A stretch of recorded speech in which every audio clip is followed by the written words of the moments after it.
What is up, everybody? Welcome to this week's episode of the Dense Pixels podcast. I'm one of your hosts, Brad, joined by my co-hosts, Terrence. Again, what's going on? Keep me on my toes, huh? And Carrie. What's up? I was actually about to say Micah. Micah? That's racist. No, that's not why. That's not why. It's just because my brain is programmed to always say Micah first, even if he's not here. Micah is went to me. Well, it's only because I was going clockwise around my view. Of Okay. things, so Okay, that's how that works. All right. Yeah, Mike is off this weekend. I think next week as well. He is on assignment. But we have a wonderful show. We obviously missed last week because I was on assignment last week. And as is customary, whenever we miss a week, we just get bombarded with a shitload of news. So we'll absolutely inundated. Yeah, it's kind of ridiculous. It's a good thing we don't have a ton of games to talk about really this week. But before we get into the show proper, as we do, we'll keep some house. Join our Discord by going to densepixels.com/fans. You can join other listeners of the show, and we're in there as well, and chat about whatever you want. Not only do we have game channels, but we have like wrestling and F1 and soccer channels as well. It's a good time in there. If you prefer to check us on YouTube, you can find us there, youtube.com/densepixels. We post the podcast there every week, plus a couple other shenanigans that we get up to as well. Of course, if you prefer podcast in audio form, just search for TNP Studios in the podcast app of your choosing. You'll find us as well as the Nerdpocalypse, Black on Black Cinema, and the Look Forward Political Podcast. And if you'd like to support us with zeal, go to densepixels.com/premium. Just $5 a month helps support your favorite independent media show. I just wanted to talk a little bit about Marathon's Cryo Archive because it went live a couple of weeks ago after a community ARG effort, and then they announced it and kind of laid out the details. It is one of the coolest shooter experiences that I've seen. Like it's got probably the coolest map that I've seen, I think, of any competitive shooter. And the way it's designed is really fascinating, unapologetically difficult. It's fucking brutal in there because like you have like so the Cryo Archive is like Marathon's current like pinnacle mode. You have to be level 25, which I just achieved earlier this weekend. Every time you go in, you have to have a 5,000 credit gear ante. So you have to go in with at least 5,000 credits worth of gear equipped, which means you have to go in with like good gear. You cannot solo. There is no rooks. If you're by yourself, if you're not with a team, you'll get filled. And based on what I've seen, doing that is not the ideal way to play Cryo Archive because it does take a fair amount of coordination. Also, like everyone fucking in there is sweaty as shit because they're bringing like top gear. And also you need to, in order to like do the vaults, which are like the different puzzles in the game, you have to farm keys that you find on the other maps that are in like the highest danger activities. And then like there's small little puzzles, like there's nothing puzzle wise that's like on the level of a Destiny raid. Like Destiny raid mechanics are way more complicated than what you find in here, but this is certainly more complicated than you find in like your typical shooter, right? Like it's definitely has some mechanics to it. And I say seen because obviously like since I just hit the level cap, I haven't been in it yet. I've just watched streamers play it. It looks amazing. I'm super glad that it exists. Like, it's cool that Bungie is just like putting this out there and just like, yeah, like this is fucking hard as nails, hard as balls. Like only like probably less than 1% of our players, or maybe that might be extreme, like less than 5% of our players will probably see it through because the other aspect of it is that in the Cryo Archive, there are 7 vaults that you can access, but because the time limit still exists, you really can only access 1 vault per run, right? So like you're going to do 1 vault per run. Each vault, if you unlock it, has a unique weapon that's inside of it, and it also has like incredible loot strewn throughout the Cryo Archive and stuff like that. But in order to access the 7th vault, you have to clear each of the other 6 vaults. Now you only have to do it once each. Like once you unlocked it, like you're able to access the 7th vault all the time. And the 7th vault is where you find the compiler, which is like the big boss at the end, which also has like a very difficult fight as well. And beating him is the only way to get, like, so far the only like red, like contraband weapon that's in the game. And because of the dedication that it requires, like because you have to go, like literally to get to the final boss, minimum would probably take you 4 hours worth of runs, and that's assuming everything goes swimmingly, right? Like that's assuming you don't get killed ever and get keys looted off you and stuff like that. Like so, like like to complete this activity is like tens of hours probably just on this activity alone. And so like I'm super glad that it exists, even though the chances are super high that I will probably never get to experience it in its totality, just because that's not a level of commitment that I have the ability to like dedicate to the game, nor probably the skill, quite honestly. Because like I'm okay at Marathon, but I'm certainly not like, good enough to just fucking third party teams like crazy. Not to mention all of the bots that are crawling throughout the Cryo Archive as well, like a shitload of them. Right. But it's just kind of cool. Like this is it's ironic because this is the kind of experience that people always say they want in games, and then they get it, and a lot of the people, especially the people who don't have the ability to reach that level, then complain because it's like out of reach for them. But it's like, but you want stuff like this. Like you can't have it both ways. Like you can either have the super difficult pinnacle content, or you can have stuff that's attainable, but it's gonna by its very nature be easier. And you can't really have both things. So yeah.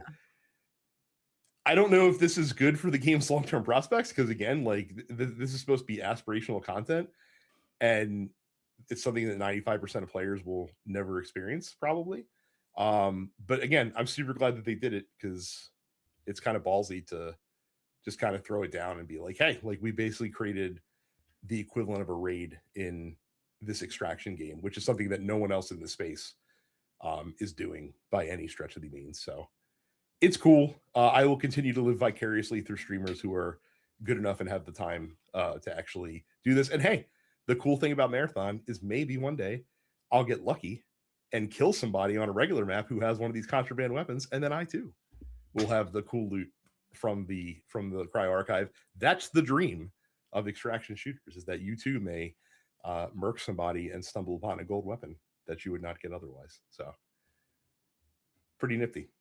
Nice. Carrie, you with the Distant Worlds, something I was thinking about doing, but I opted not to, because it, from my understanding, is that the current Distant Worlds primarily focuses on like Final Fantasy 14 and 16. So it does, but I want to talk about that. So it is the way that it's promoted makes it seem like they're only doing 14 and 16 stuff, which is not the case. So yeah, I saw Distant Worlds literally the day after the last time we recorded. So yes, there is a emphasis on the works of Masayoshi Soken, who of course is the composer for 14 and 16. The San Francisco version of this set had the FF14 and 16, I guess, vocalist Amanda Aiken there, which was lovely. So they got to do Flow from 14, which made me very emotional. But it's like they basically each set on the program, so the first and second halves of the show, they each had like 4 songs from 14 and then 16, but that didn't make up the whole set. So we got from 14 we got Songs of Salt and Suffering, which was an interesting choice because Stormblood I think is the least liked expansion of 14. Tomorrow and Tomorrow, Flow, and The Final Day, which was all great. And then from 16, they did Away, Ascension, My Star, and Find the Flame. But outside of that, there's still a lot of other Final Fantasy material. So for as much as the marketing kind of makes it seem like you're only getting 14 and 16 stuff on this program, you're getting a lot more than just that. So it's like they open with the prelude, because they always open with the prelude, and then they went straight into Libri Fatale, so the opening theme from 8, if you're unfamiliar, which was like, okay, tight. I love Libri Fatale. They did Battle with the Four Fiends from 4, which is a piece that I love. It's one of my like top probably 3 Final Fantasy tunes. They did 2 Xanarkand from 10, because they always do 2 Xanarkand. They did like the Chocobo medley. They have, I think, a newer battle medley, which features Battle at the Big Bridge, which I'm always down for. Another one of my like top 3 Final Fantasy tunes overall, which then swerved into the Seymour battle fight from 10, which is a enormously complex piece of music. And then the standard battle theme from 7. They did You're Not Alone from 9. They did Final Fantasy 13's battle theme Blinded by Light, also known as the best thing about Final Fantasy 13. And then they did One Winged Angel as the encore, because what else are they going to do? I've been to a few different Distant Worlds tours, so I've seen a few different programs at this time. So the last time, which was about 2 years ago, it was very 6 and 7 heavy. It was 7 heavy because they were still promoting what was it, FF Rebirth was the most recent one. It was Remake and then Rebirth, right? And I was not super keen on hearing just like Aerith's theme and Tifa's theme and Jesse's theme and One Winged Angel and Let Them Fight Further, etc. But we did get the full opera from 6, so I didn't complain too terribly much. So yeah, I mean, I was a big fan of this program. I think it's a really strong program, and I like a program that does more than just Uematsu, because Final Fantasy music is more than Uematsu. I mean, Uematsu hasn't been the primary composer on Final Fantasy, I think, since 10. That sounds correct. He's done like key songs and like credits themes, or maybe title themes for, I think, each of them. Like, he's done at least one major song for every Final Fantasy since then, but he is no longer the primary composer. Like, he has not been the primary composer on Final Fantasy in like 20 fucking years. So it's nice to see them be like, hey, Soken has been doing an absolutely killer job with Final Fantasy for a decade plus now. Let's try and make him more of the focus of these programs. So I really do appreciate that. Of course, next year is the 40th anniversary of Final Fantasy, so I imagine we're going to get a big anniversary program next year. What? Yeah. 1987 was the first Final Fantasy. Yeah. Sorry. I mean, Chrono Trigger is over 30 years that. old at this point as well. That's also horrifying. So is Earthbound. So yeah.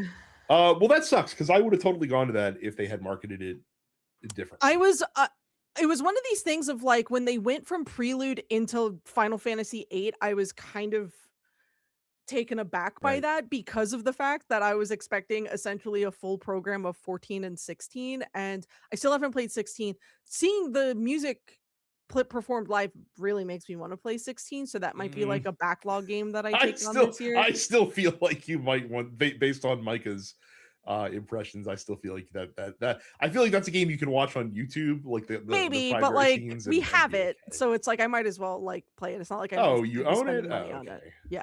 Because Ian time is it. your most valuable resource, though. Yeah. So I don't know if you want to spend it. But yeah, so I you know, I'm looking forward to seeing what they do with the anniversary show next year. But yeah, if you are seeing the Distant Worlds program that is currently touring being very heavily promoted as 1416, it is a full franchise show. It is more than just that. So, but it's really good. I had a great time. I wonder what other games we can completely mortify and shock Terrence with their current age. Oh, right. I didn't know the first one came out in the 80s. I just didn't. Oh yeah. Yeah. I mean, I think part of it is what of course, like the early Final Fantasies were so strange in that like we got the first one in North America and in then not 2 and 3. 1990, and then Right. we didn't get 2, 3, or 5 for a long Correct. time. And so like of course 4 was 2, and that's really what people first gravitated towards over here. Because what else are they gonna play? Mystic Quest. So You could play Dragon Warrior 1 through 4 mhm, on the NES. So mhm. Well, I didn't know shit about Final Fantasy until 7, so I was like, where the fuck for the first That's 6? also yeah, a big thing. Is you for and most like, for you, most people. yeah, like I said, For you and most people, 70% of the Final Fantasy Yeah. user base yeah, probably. So most people had 7 as their first one. But yeah, 4 I guess came out in the US in 91. I think it 91. was a launch title on SNES if I'm not Yeah. mistaken. So And then 6 was what, 95 in the US? 94. 94. 94. Yeah, 94. So I'm not surprised that you wouldn't have realized that the series is as old as it is, but yeah, 40th anniversary next year for Final Fantasy. And I also don't do RPGs, so I wouldn't care. That's also true. Also true. I did put a funny Final Fantasy meme in the Discord because it just fucking struck me. It's a meme of the of Superintendent Chalmers during the Steam Hams bit saying, yes, and you call it Final Fantasy despite the fact that it's the first game in a series of dozens. Yes. They didn't know.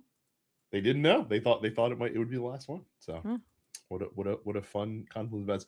All right, time for what is quickly becoming my favorite segment on the podcast, Terrence's grab bag of games. What has Terrence been playing recently? Well, this isn't exactly a grab bag. This is a game that I didn't finish when I bought it last year, and I put since then. I actually bought it in March of last year. Cyberpunk 2077. I never finished it. Put about 12 hours into it. That game is really good. By the end, like right now, I finished one storyline, and I did the Phantom Liberty DLC.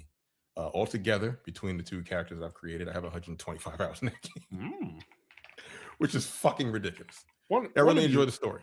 Yeah, one of these days I gotta get around to it. It's actually really fucking good. You have a PC, so you get like the best out of it. I own it on PC. like I have it and Phantom Liberty. I just need to sit down and actually fucking do it. So it's really fucking good. It's really cool. I really love the storylines. Like it's dope. The story made me want to just get through the game finally. You know what game doesn't have a really good storyline but is a fucking blast to play? Crimson Desert. Really?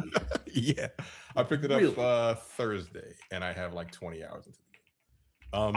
I am so for people to preface this. I've been playing Crimson Desert. It is not my fucking cup of tea. But I've watched the reaction to it from games media and from players like online and stuff like that. And it's been a while since I've seen a game that is just all over the map. Yeah, like in terms of people's reaction to it. Yeah, I didn't think this thing was real for the longest time, right? Like when I first saw it, I'm like, this looks kind of wild. I knew Black Desert, Pearl Abyss did Black Desert, the MMO. And they've been working on this game for like 6 years or some shit like that. Yeah, the game I enjoyed the hell. It's like a massive open world game where you can just do whatever the fuck you want. And the combat is awesome. However, I do have some issues with the game. It doesn't respect your time at all, right? It just if you want to play it, you're gonna put time in. Like when you have to solve puzzles, you have to turn knobs and shit like that. He does the shit in real time. I'm like, it's an MMO. Speed this shit up. It's an MMO and ARPG clothing. Yeah, it kind of is, man. I'm just like, yo, like you have to. There was this one puzzle that I found. There's like a sundial. You had to jam your sword into this little mechanism, and you have to turn it. Yo, I sat there and turned this thing for like a minute to get it.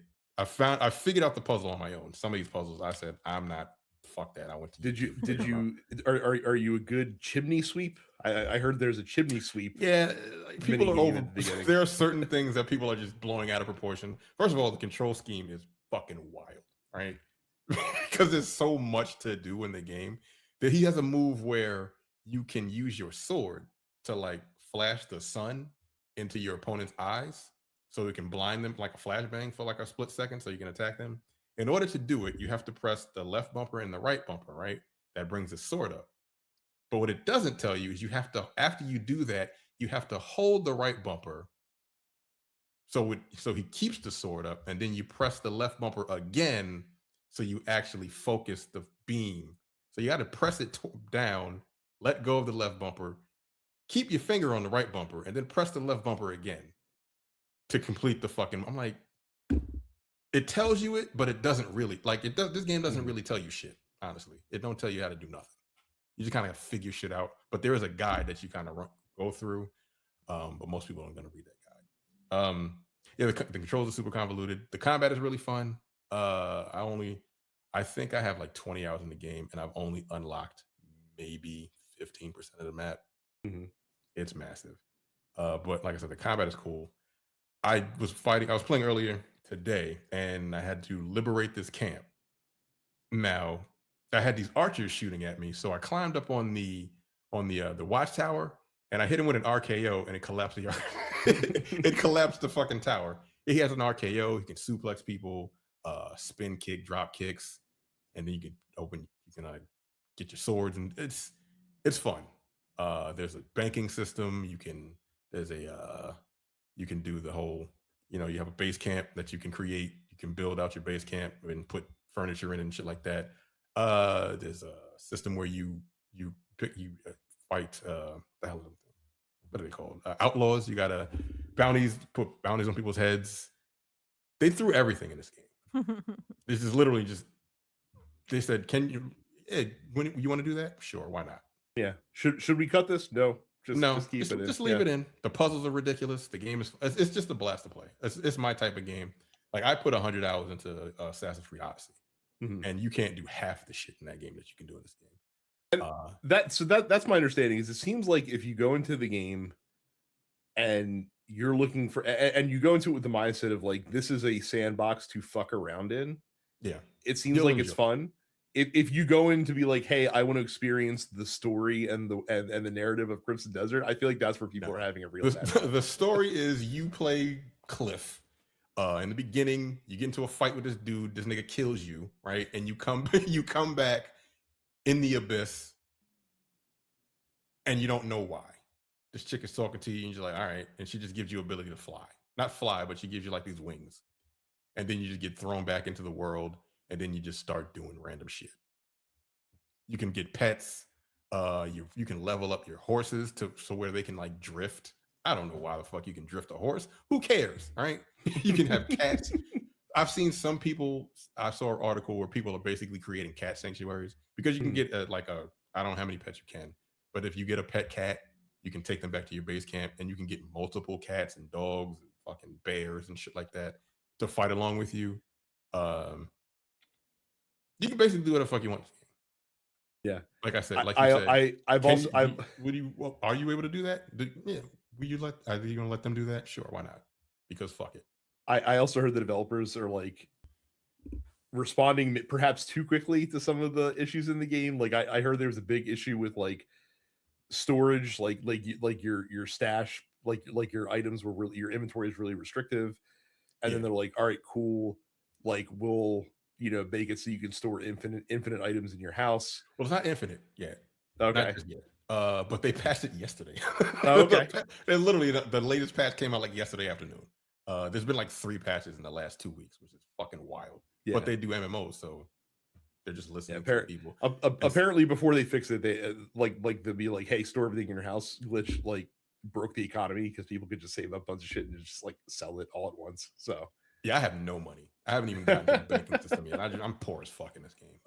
The only thing I know about this game is that they renamed fat cats to loafy cats, and that to me renders the game unplayable. I don't even know what that meant. Like what?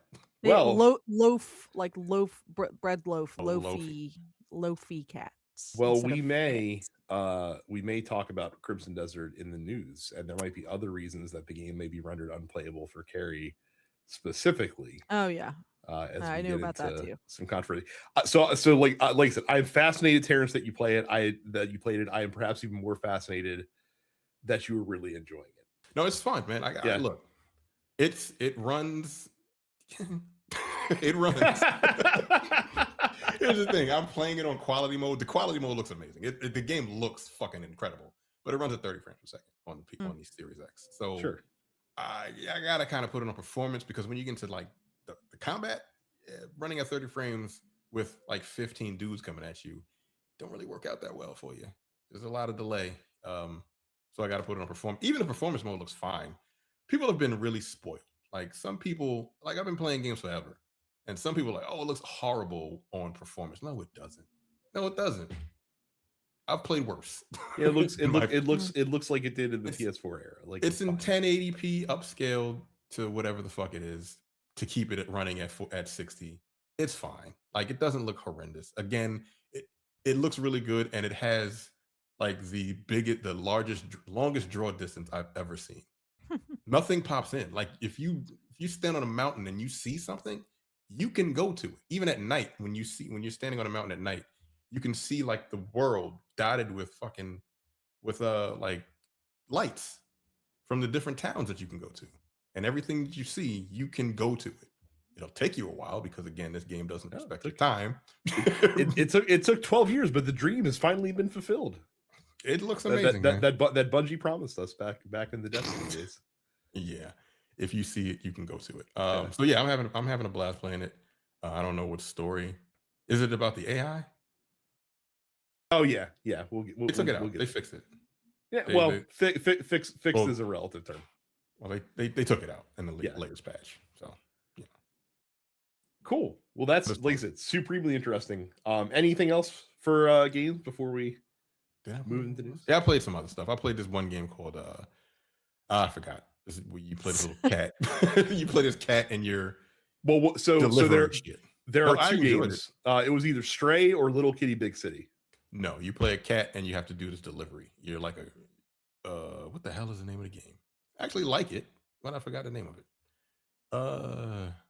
I'll You'll remember halfway through the episode. Yeah, I'm actually looking at it right now. It is called Load Up, nigga. Come on. Easy Delivery Company. Have anybody heard about that? I have not. Yeah, it looks like a PlayStation 1 game. You play this little cat and you're just delivering packages place to place, and it's got a little story to it. It's a cute little game. And a rematch. Still on rematch, huh? You should play it, man. I don't. Well, you'd have to buy it. I would. I would have to buy it. Yeah, it's fun when you get a good team and not a bunch of dickheads that are just dribbling the ball and lose it. And anyway, continue.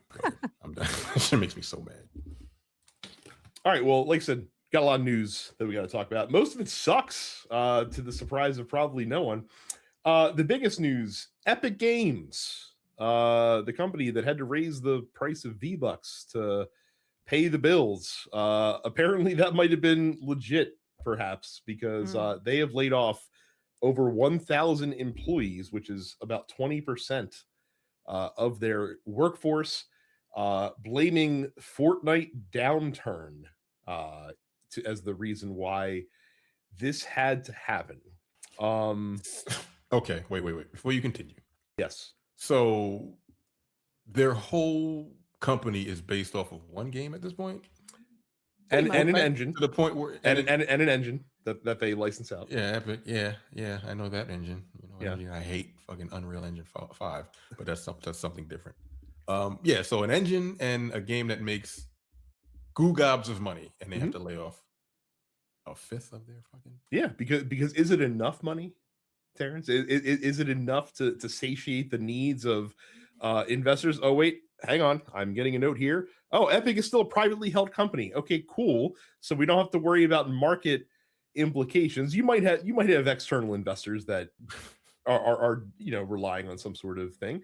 Apparently they're spending more money than they are making, which, considering how much money they're making, seems incredulous really to me. I feel like I don't believe you. Yeah. Are you really spending more? Well, perhaps he's not lying. One of the things that a lot of folks are pointing to when criticizing this is, hey, like, while I appreciate someone standing up to Google and Apple challenging monopolistic properties or maneuvers that they do in their app stores. Did it have to be Epic if money is so tight? Because I mean, how much money did they spend on those trials? You know what I mean? Like, I would imagine tens of millions of dollars to fight two companies like Google and Apple on that level. And again, like, if you have the money to do it, great. But if the end result is you're laying off 20% of your workforce, perhaps not a fantastic move.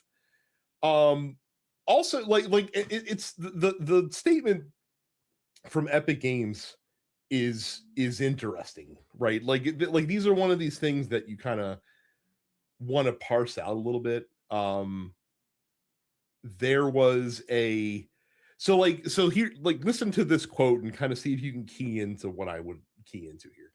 Some of the challenges we're facing are industry-wide challenges: slower growth, weaker spending, tougher cost economics, current consoles selling less and less generations, and game competing for time against other increasingly engaging forms of entertainment. I want to point out that what he started with is he said slower growth. Still growth, but it's slower than they would like to see. So let me look at some real quick. Yeah, so we have to cut all these people. And here's the real long and short of it. A lot of the folks that got laid off as part of this move from Epic, a lot of senior people, a lot of senior developers, people that have been with the company for a very long time, people that were responsible for kind of building the guts, the scaffolding that Fortnite stands upon, the foundation of the game. Also, the thing about senior people that have been with the company for a long time tend to be the people that make the most money more often than not. Fortnite has been out for 9 years. Yes, it has. Slower, like the fact that people are still fucking playing it to begin with, you should be grateful. You don't need to have the fucking Simpsons in Fortnite. You don't need to be paying for all of these goddamn properties, these IPs. I feel like that's kind of where some of the money is going also. Oh, sure. Yeah. Why the fuck? Why do we need Street Fighter characters in Fortnite? Why do we need fucking Disney's Hercules in Fortnite? For what? Why? People are still spending money on this fucking game that I guess it's changed drastically over the last 9 years that it's been a thing. Didn't it start out as a base building game? Not a base. It started off as a cooperative, as a horde survival game. That was the first thing, and then they were like, "We'll just make it a shooter." But build shit. So here's the other thing. Part of this layoff. Remember, Fortnite is no longer just a game. It's now a platform. So going away as part of this. So Rocket Racing, which is the Rocket League. They own Rocket League, by the way, too. So that they're making a shitload away from that as well. Rocket Racing, which was the Rocket League racing game that they built within Fortnite, that's being shuttered. One of the Rock Band things that they do in Fortnite is being shuttered. The other one still exists in some way, shape, or form. There's something else that also got shut down as well. But again, it's so hard to square this because we see all the time. And we're going to talk about publicly traded game companies a little bit later in the show. So we see that all the time, right? Like when you have public investors, when investor confidence drops, game companies are going to make moves. And while I think it's bullshit, I understand it because at that point, if you're a publicly traded company, your first responsibility is to your shareholders, which I think is a backward structure, but yeah, that's the realities of the world that we live in, right? So it's understandable why you would make massive cuts in the wake of that. This is just Tim Sweeney deciding hey, the profit ain't good enough. So we're gonna cut costs by 20%. And these are the easiest costs to cut, including a senior programmer who has terminal brain cancer that he laid off that now no longer has health insurance in the wake of these layoffs. But don't worry, health insurance or life insurance. Yeah. But hey, don't worry, because Tim Sweeney said that he will solve that problem, which since Tim Sweeney is just a fucking libertarian dickhead technocrat, it's equally as likely that he will provide this guy with health insurance as it is that he will sneak into his house in the middle of the night and smother him with a pillow Yeah. so that he doesn't have to worry about the terminal brain cancer that Yeah. is impacting this guy anymore. Yeah. I saw this post today about the this guy. His name is Mike Prinke. Yeah. Been there for about 7 years. And the problem is when you have brain cancer and you lose your insurance is that you still have brain cancer when you have to then try to get new insurance. And a lot of things, because we live in hell, a lot of insurance companies do not cover pre-existing conditions. So, um, Or if they do, like your premiums are enormously, outrageously Right. enormously high. So My, my brother was 17 years old and he found out he had cancer, and it was like, it wasn't brain cancer, but it was right behind his eye, right? And my parents had insurance, but it wasn't like amazing insurance. Mhm. He was treated. We live in Baltimore, so we went to Johns Hopkins. Yeah, like they're Mhm. basically the pediatric center or the children's center. So it was basically the best care he could possibly get. It was incredibly expensive. Mhm. Yeah. Like unreasonably expensive to the point where my parents, it got to a point where my parents were like, we can't pay this. So what the fuck ever, my nigga. Like, do what you want to do. And Right. eventually they just like, Johns Hopkins was like, all right, whatever. They haven't paid, like they didn't pay the full, they literally could not pay the full fucking. So I don't know, that was 25 years ago. So Yeah. who knows whatever the fuck they're gonna do for this guy. I don't know how this is gonna work for him. This is super fucked up. Is it terminal? It Yeah, it's is, terminal. yeah. It's terminal. See, And yeah. basically, this they're point, kind like, of what at do the point of like, this guy has a tumor actively bleeding into his brain, and basically any day now, Right. he could have a event that would render him unresponsive. And so now his wife basically put out like a public post being like, this is the reality of this situation. And this guy is not just a number, he is a human Yeah, the person, human. he is a father, he is a husband, and he has a terminal illness. And now we as his family have to figure out how to navigate this, because Epic chose to lay off 1,000 people in order to ensure numbers still go up. Right. So And for who? And for who? Is my question. Again, you're like, maybe you have VCs that are investing in your company that want to see some kind of return or something, I guess. But if I were the family, I'd be like, I don't know what you want me to fucking do. He's this terminal, he's eventually going to pass. Mhm. I'm not paying these fucking bills. Like, I understand, I understand medical. I'm pretty sure medical Tim debt Sweeney is probably gonna, like, especially given the response, like he probably enormous public backlash. right, on this. like he's probably gonna take care of that, because it would be a massive PR right hit for him not to, right? And again, like, that dude's worth $8 billion. He could fucking just handle it out of pocket if he wanted to. Like, right. like Give him it's the change in his fucking couch cushions. right, But exactly. But hey, I feel like we're being too hard on Tim Sweeney, guys. Like, I feel like that we are, I feel like we're hammering him too much, and we are not acknowledging the fact that after the day after these layoffs were announced, he did go on Twitter and he did put out a call. Yeah. He did put out a call to all these companies that I'm sure just have high paying game developer positions, just like they can't find people out there to fill them fast enough. They're just laying out open right now. And he said, look, there's going to be about 1,000 people that are just the fucking cream of the crop that everyone out there should be falling over themselves to hire. These guys are the fucking best, because at Epic we hold ourselves to the highest standard of game developers that work inside this company. So you should be going out of your way to seek these people out and give them a job, because they're great people and they will make your company better. I cannot imagine a more insulting thing to see if you are one of these people that got laid off, to then have like your boss go out there and be like, these guys are so fucking great, it's awesome. This is the kind of behavior that causes people to take out hits on other people. Right, like, I would like. This is why people consider Luigi Mangione a fucking folk hero, is because of this behavior from CEOs. Just Look. completely out of touch nonsense.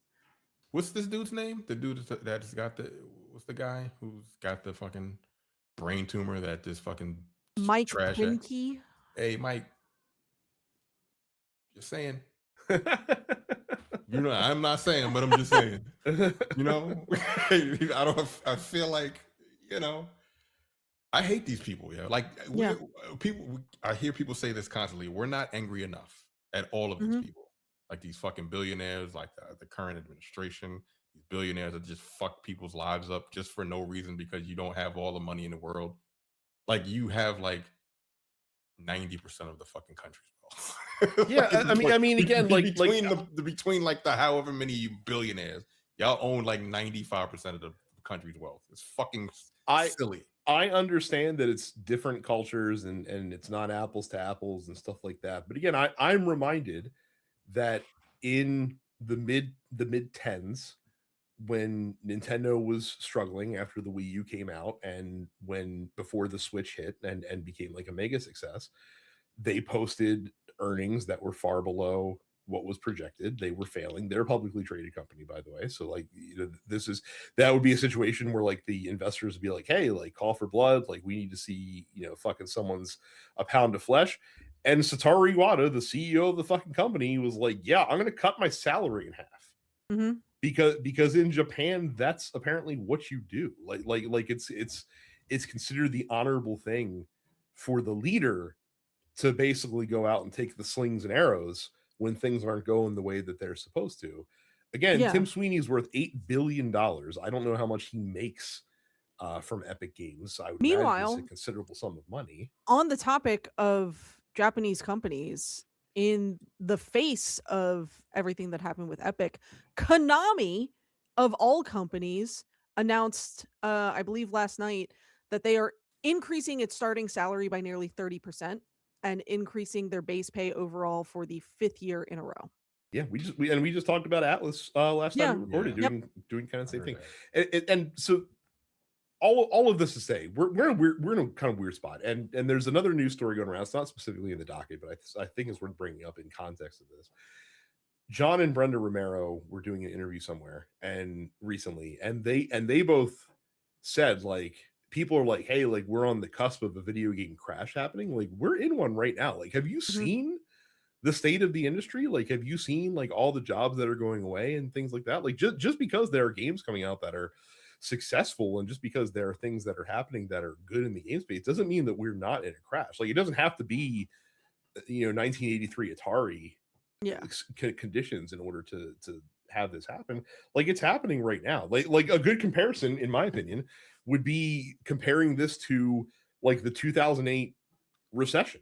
Yeah. Where, you know, like the economy fucking cratered. That doesn't mean that society stops, but it completely tanked the housing industry, completely tanked the auto industry. The banks were fucked up. Like we saw that happen in real time. We're kind of seeing it now also with everything going on around the world. Like gas prices are fucking out of control. I shudder to know what it is out where Carrie is right now in Maryland. Bad.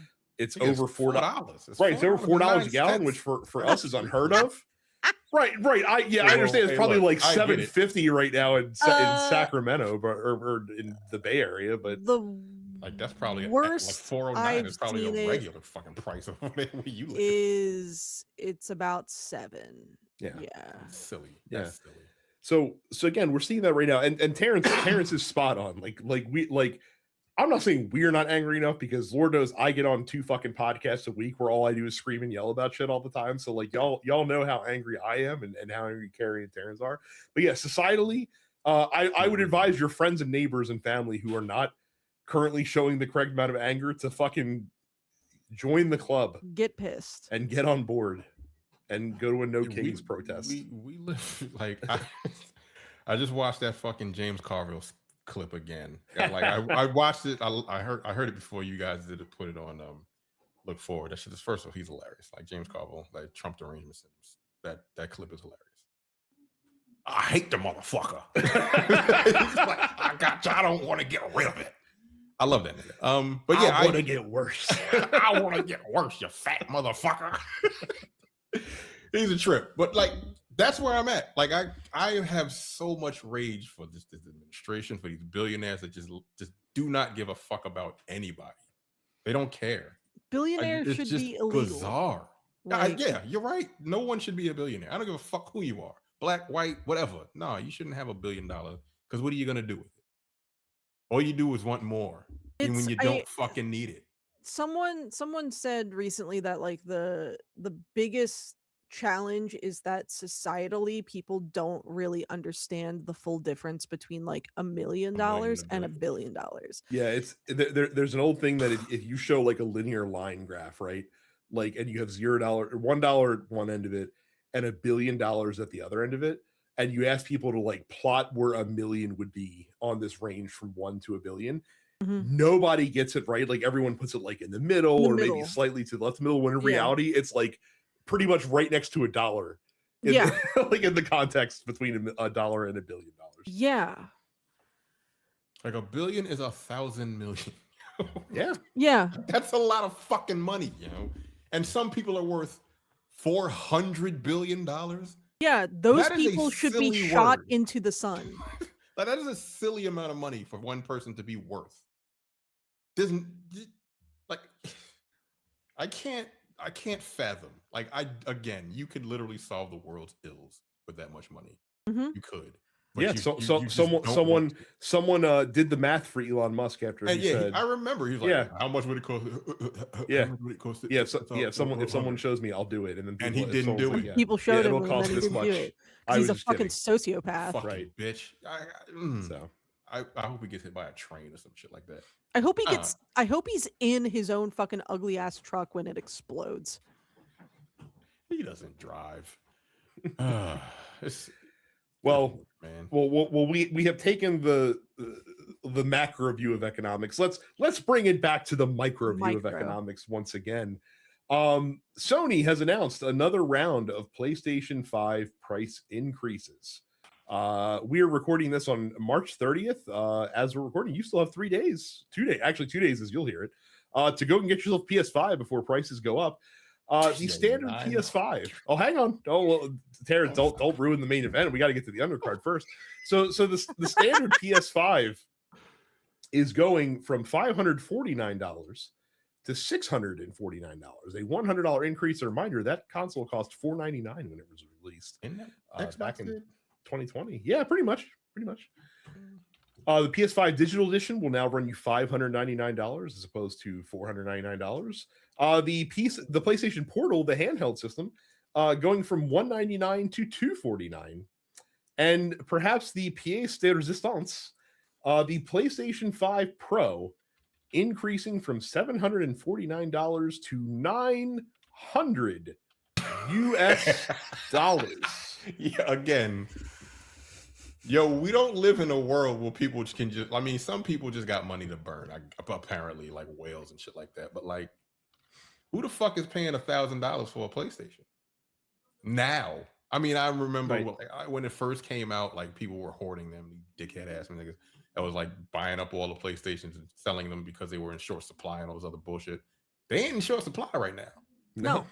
They're out there. I get the feeling they won't be in short supply for quite some time. Yeah, the motherfuckers gonna be sitting in fucking warehouses. 900. What's the tax on $900? In the state of Maryland, that would run tax would be tax. What is that? Probably about $60, 55 to $60. That's $1,000, you know, for a fucking. You can get a. Well, I don't know what this goddamn memory now. How much a fucking PC costs? Yeah, no. Yeah, I cannot fathom paying $900 for a PS5 Pro. No, not the fuck. This is a direct result of the AI morons ruining the tech industry and tariffs and bullshit on top of that, but mostly the result of AI morons driving up the price of important things for consoles like motherboards and RAM and all that good shit. And I've said it before and I'll say it again. I do not need to play new games. I have so many fucking old games that are great games that I haven't played. and I will simply just not buy whatever the new shit is if it's gonna run me a fucking $1,000. You know how what else I can do with $1,000 right now? That's like 3 tanks of gas in California. I Very good. you know, Oh my God. I just I cannot fathom. I cannot fathom doing it. And yeah, I'm just like I'm good. I got plenty of games from 5, 10, 15, 20 plus years ago that I haven't played. I've got those systems and they work just fine. I don't need a new system. I don't need any of this shit. So I don't know where these companies fucking get off thinking people are going to be paying that much. Now, of course, there are a handful of people who will pay that much because they are big dum-dums and they want to be on the cutting edge of fucking everything. But that ain't me, and that ain't a lot of people. And remember when the point of the game consoles was to subsidize the cost for the player? Yeah. So because the publisher knew they were going to make the money on the back end with the software. Mm-hmm. Yeah. Who the fuck they think? Who do they think is gonna shell out $970 for a fucking PS5 Pro? Yo, I know people that listen to this. They're smart, but like, I need you people to fucking vote with your wallets. The reason why they keep giving us bullshit is because you niggas keep paying for it. What is that? WWE 2K6 26? 26. 26 yeah. apparently has the most predatory bullshit that they put in since 2K came out with this. Like, they have a battle pass for a fucking wrestling game. And there are certain characters, there are certain wrestlers that you need to get to like battle pass level 30 to unlock. One of them being fucking Stone Cold Steve Austin. You can't play him until you unlock him in a battle pass. Or you could pay $40 to unlock the whole battle pass. So you don't have to grind. Yeah.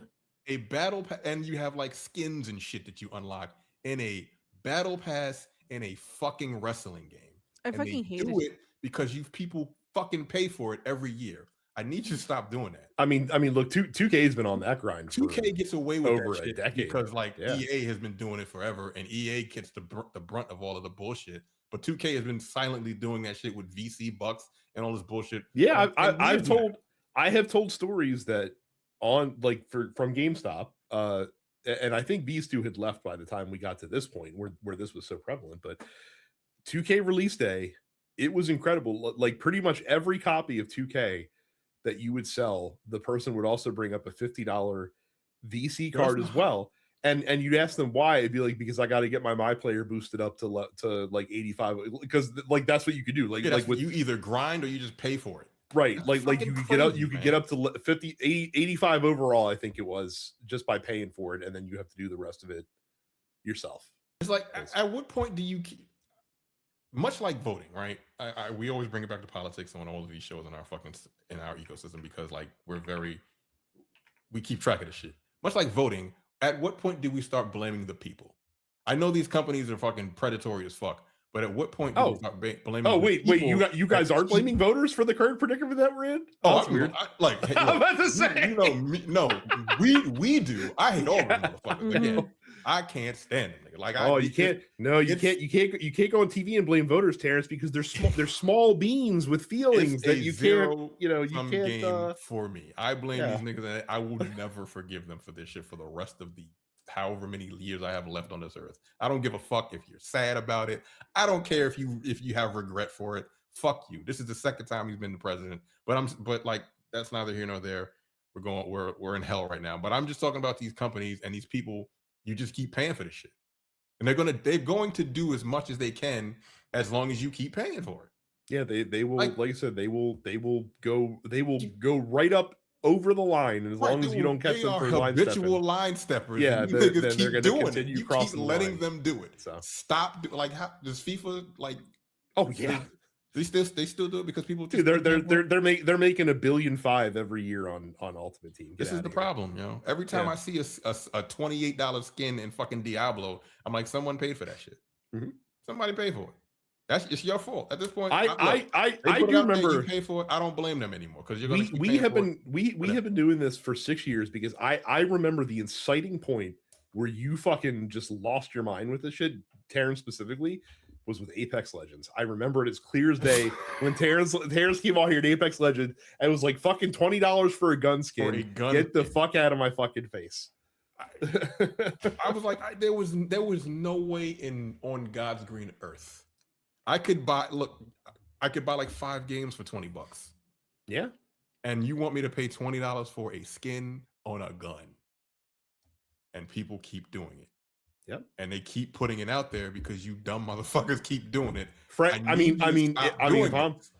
I'm being honest, I'm surprised they don't go further. Like I'm surprised that we are able to, as a community and as a voice, at least stamp out like the play to win mechanics that they've pay to win mechanics that they've tried to sneak into stuff over the years. I don't even think it's the people. I think it's some legislators are like, nah, this is kind of fucked up. This is kind of fucked up. The people will still be doing it if they didn't do anything. Well, that's the real problem, is that we need to get legislators in that are willing to actually, flex some regulatory muscle against some of these companies. It's happening in the EU, somewhat. Yeah, certainly more than it is here. Bit, but so the people are a bunch of fucking knuckleheads. That's it. Like, I'm blaming people for it at this point. The consumers are the problem.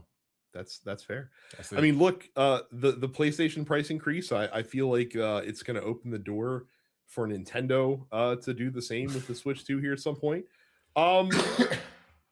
They might be doing it with physical games. So the story came out, and the story is being framed by a lot of outlets as, hey, Nintendo has decided to charge less for digital copies of their games than physical copies. For example, Yoshi and the Mysterious Book, the new game that's coming out in May, is going to cost $59.99 digitally, but $69.99 if you decide to get a physical version.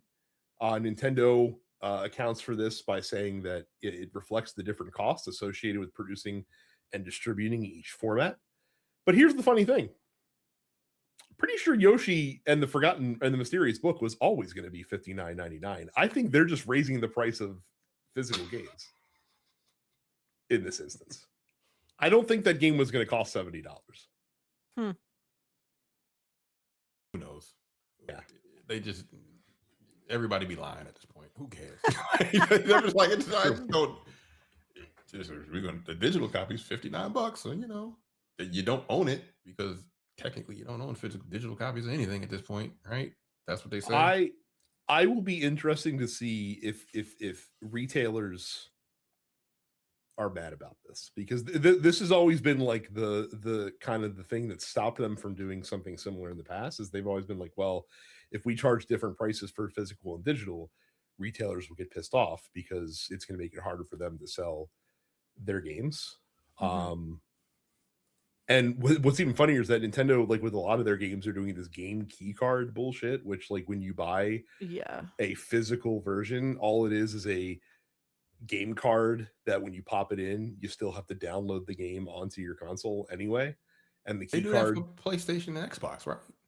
Yes and no. So PlayStation, Xbox, they at least have there is data on the disc with PlayStation, Xbox, right? Like, you might have to supplement that with the download, and PlayStation, Xbox do install the full game onto the hard drive. Which I'm like, why the fuck? Right, but there's still data on the disc, whereas with the game key cards, there is not. It is literally just like, hey, download the game from the internet, and this is a key that lets you access it, essentially. So it's not a physical copy then. No, not just a not thumb drive. Yes, it is a 6 kilobyte key that is dressed in a Switch game cartridge, is what it is. So but at the same time, I kind of commend this, because Nintendo is right. It does just factually cost more to produce a physical game than it does a digital game. So I guess there should be charge for that. But again, I need people to frame it the right way. They're not charging less for digital games. They're just increasing the price in so much that they're only charging less for digital, in so much that they are charging more for physical. Correct. Yes. Right. Also, just a quick interesting piece of Nintendo news. Apparently, Nintendo is planning to release a revised Switch 2 in the EU that's going to have replaceable batteries because there's a EU regulation and law that's going into effect in February of next year that requires any device that has like lithium batteries in it to have to easily swap out batteries from it. It's essentially like a right to repair kind of bill that got Okay. passed, which I wish would pass in the US. Yeah, they need to pass that here because, like, Yeah. if your Tesla goes to shit or anything, anything, you're especially like you're Apple fucked. products or any smartphone or anything like that. And you should know be how to able fix it, you should be able to fix it your fucking self instead of taking it to the fucking Genius Bar. Did that still exist? Did they close those down somewhere else in some part of the world? They're still very much there. You go to I mean, some part of the world, like, am I tripping? No, it was like Dubai or some shit like that. whatever. They closed all of the Genius Bars out there or some shit like that. But yeah, I hope this just sort of becomes the standard. I recall many people eventually running into issues with their Switch 1s where the battery got bloated. So that can cause problems because it will literally fucking explode. Yeah, exactly. Like any other lithium battery device. Yeah. I mean, hopefully this takes off. The one thing I am very interested to see with this is I'm very curious to see if this revised version is thicker, because like the way they design these things when you have a battery that's inset in there, they design around that and to make things as thin as possible. I would imagine if you have something that's replaceable, it's going to have to thicken it up a little bit. You're going to have to be a little heftier. Yeah. So I'm just curious to see how it changes the chassis. That's just the fucking gadget nerd in me. That's super difficult to get to the battery when you can change it yourself. Yep. So last episode we talked about the reaction to DLSS 5 after Nvidia showed off the technology for the first time. I wasn't here last week. That shit's fucking weird, man. Yeah, isn't it? Like I saw that. I saw it like a week before that DLSS 5. I was watching something on YouTube and it was specifically Resident Evil Requiem. And they were using path tracing instead of ray tracing. Path tracing uses more fucking power. I don't know what it uses, but they had a picture of who's the main character. Grace. They had her using path tracing, and the lighting looked like real lighting, right? So she looked different, but she didn't have that weird filter. She just looked different because the fucking lighting. That's the thing. That's a filter. Yeah, it's a fucking AI filter. And now, of course, the difference. You've got Mr. Nvidia CEO Jensen Huang basically saying that detractors are quote completely wrong, and that the reason is DLSS 5 fuses controllability of the geometry and textures and everything about the game with generative AI, and that devs can fine-tune it to match their game's visual style, but it doesn't change the artistic control. And it's just like, bitch, have you seen your own technology in action? Because it literally changes Grace's entire face and her hair color. Here's the reason, her fabric of clothes. Like, here's the reason I have a problem with what he said about like, oh, they're wrong. Assume he's correct. Assume that when this technology rolls out, that developers and artists will have the ability to fine tune to an nth degree and how this filter works in practical application.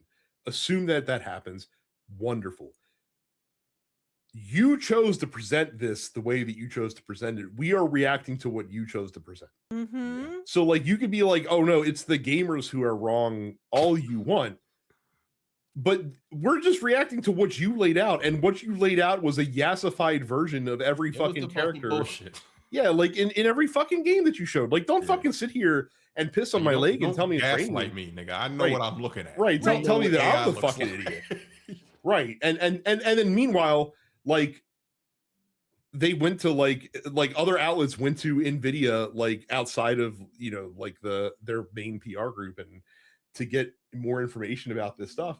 And they literally said like, what was shown was absolutely just like post-processing done on top of the 2D image that was displayed by the game. It was like, oh, exactly what you said it wasn't. Okay, cool. Like thanks for confirming exactly what that this technology is like to paraphrase Dennis Green, they are who they thought we were. Like this is exactly what we fucking thought it was. Yeah. Also, this has nothing to do with the DLSS 5. Like, nigga, your name is not Jensen. Use your real name, bro. Like your parents didn't name you Jensen. They didn't. Jensen Huang. That ain't no fucking. What is it? Taiwanese? That's not. No. I'm just being racist right now. Like, it is very much. Jensen, it is an Americanized. Right. What is his real name? It is Jen Huang. As in JEN-HSUN. So Jensen is just an Americanized version of his actual name. Off, dude. Like, use your real name. Like, we don't look. I get it. You want to be fucking white, whatever. You're not. Just your name is Jensen, whatever. I'm not being. Yeah. Stop using Jensen. That's just whack.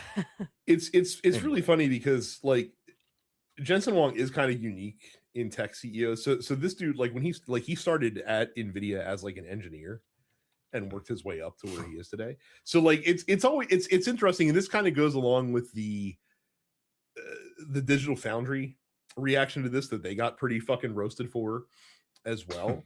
Where it's like I think I get the sense that like some of these guys are so like zeroed in on the technical achievement that some of this stuff does that they kind of lose the forest for the tree and not realize like the practical reaction that people are going to have to what they see. Which is just interesting because normally it's the obvious, it's the inverse, right? Normally companies are hyper focused on optics and less worried about what's under the hood. But in this case it's kind of the opposite. So like, where's the artistic expression? If you're going to use this bullshit, like, where's the artistic expression? It'll be the expression that the AI wants to. Like, that's silly. Yeah, like that's no, man, knock that shit off. Like, no, we don't want to see that. We want to see unique products. And with that, everybody look the same. You just threw an old filter on somebody in the fucking Harry Potter. Right, and like we already are seeing like the AI Ouroboros that you see with like LLMs because it's AIs training off of output from AIs, and so you just get this continuing like cycle of slop that happens, and maybe we'll see the same come to video games. It'll be really exciting to see how this actually rolls out in practice this fall when it does happen.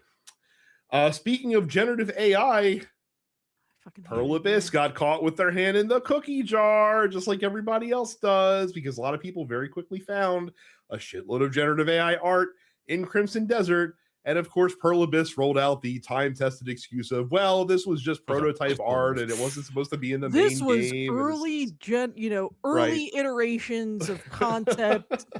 No, you got fucking caught, and now you're trying to walk it back because you got caught. And I have said it before, the best concept or the best placeholder stuff should be obviously placeholder stuff. And we saw a slew of other devs talking about this past week, of them posting like, here is our placeholders, like here's how we do placeholders, and it's by coloring certain characters entirely hot pink or something. This is directly contrasted, and at least the timing is interesting because Slay the Spire 2 is out right now. It's in early access. Slay the Spire 2 has a bunch of placeholder art in it. You know what the placeholder art is? It's like MS Paint versions of the scene that they hope to depict that looks like it was drawn by a 5-year-old. And you know what? It's fucking charming. That's is so much of like actual placeholder art ends up being very charming. I think of the placeholders that we saw in Hades and Hades 2, where it was like very sketchy stuff, or just sort of like a robed, cloaked figure with a voice assigned to it. Right. The game that I'm still working on music for, Toho Farming, there's a lot of placeholder assets in that, and my favorite is like, if you build a silo on your farm, there's literally just a red cylinder with an MS Paint like writing on top of it that says WIP silo on top of it. Slay the Spire, by the way, famous for this because in the original game, they included, so like as an unlockable in the game, they included the beta art for all of the cards. And once you unlock it, not only can you view it, but on a card by card basis, you can set the beta art to be the actual art that shows on the card when you are using it in game. And some of them are weirdly better and more funny to use than the actual final art that ended up in the game, like to the point where there's a couple cards that I just use the beta art because it's so fucking hilarious. Yeah. Like, again, that's all you have to fucking do. And like I said, I don't understand why companies think that this excuse holds water. Terrence, you said that they already did go in and patch it out good. I don't think they were going to if this was never brought to light. Yeah. Because if it made it past the checks of what assets do we have to replace before it ships, then it was never meant to be fully replaced, or it was considered good enough to ship. So another reason why I'm not playing this fuck ass game. Like, I am so hardline about generative AI use, especially when it's not fucking disclosed up front. Because now they're like, "Oh, we're sorry. We totally didn't mean to let this in there, and we should have told you up front. Please don't hate us. Please spend money on our game." But it's like, I'm not gonna fucking play Crimson Desert. I'm not gonna fucking play Expedition 33, in spite of the fact that I know it's a great game. Like, I'm not fucking playing it. Yeah. Like. And I lost my last job to ChatGPT. I'm not playing any of these fuck ass games. Like, there's too many good old games I can play instead. And there's too many good new games coming out that aren't using generative AI in any capacity. And I'm not as hardline as Carrie on this. Like, if it's a game that I want to play, there's a lot that I'm willing to look past. However, there's so many games. To Carrie's point, there is so many games out right now. The last thing that you want to give people are reasons to potentially not play it, especially if you're supposed to be a AAA game. Like, come on, yo. Yeah. First of all, what did you need to do it for? Is the first, like, you put it into like some pictures on a wall. Why? Right. Again, like, literally could have been a fucking JPEG of a cat. Right. It could have, like doesn't make any sense. Could have commissioned put a picture of a fucking developer on there or some shit. Sure. Like we've seen that in the past all the time. Again, like fucking charming. Right. Fucking charming. I talked, like, I'm going through and watching a bunch of videos on original Marathon, like to kind of get a sense for the lore with the new one. Literally in Marathon 2, like, you constantly have these back and forth communications with, like, one of the citizens on Tau Ceti 4, and literally the image is just Jason Jones, like one of the heads of Bungie, basically, just like in this, like, green and black matrix computer screen bullshit like that. Yeah, like that's what they just had to fucking do back in the day because they didn't have the resources to go out and design incredible art. They're just like, just take a picture of a guy in the studio. You know what I mean? Like that. And again, nothing wrong with that. In fact, is more endearing in some ways than going out of your way. So much more charming. Yeah, to put AI bullshit in your game. So again, and if you're gonna do it, just stop rolling out this excuse. Stop saying, please. "Oh, it was a placeholder." Yeah, just I would respect you so much more if they're like, "Yeah, you know what? We didn't think anyone would care. Obviously, you do. We're gonna go ahead and fix it." Like, stop being like, don't we fucked up. Don't piss on my leg and tell me it's raining. Like, tired of it. The other Crimson Desert story that we have in the news is less about Crimson Desert and more about investment in video games in general, which is just fucked no matter how you slice it, whether you're looking at private or public investment. The reason I say it is so, we talked about Crimson Desert. We talked about how the response to the game has been all over the place. Critically, the game is all over the place. Like, I've seen scores as low as like 5s and 6s, and I've seen scores as high as, like, gave it a 6. Yeah, 9s and 10s. I think the critical reception to this game has been very mixed, to say the least. And in reaction to the critical reception to Crimson Desert before the game released, because the review embargo, I believe, lifted 2 days before the game actually came out. It was a day before, like literally 24. Right. Just in reaction to the critical reception, the share price of publicly traded developer Pearl Abyss, which is publicly traded in South Korea, dipped 30% based on just the review reaction to the game. And then, of course, once the game was a sales It success, was sold 5 million copies. made that money right back up again. Right. What the fuck? This is less about Crimson Desert and more about investment generally, because we're seeing the same thing on a daily fucking basis here in the United States, because basically every Monday morning the fucking dipshit president is putting out an update, and I use that term fucking loosely, on what's about to happen with the current war in Iran, as a move to assuade investors.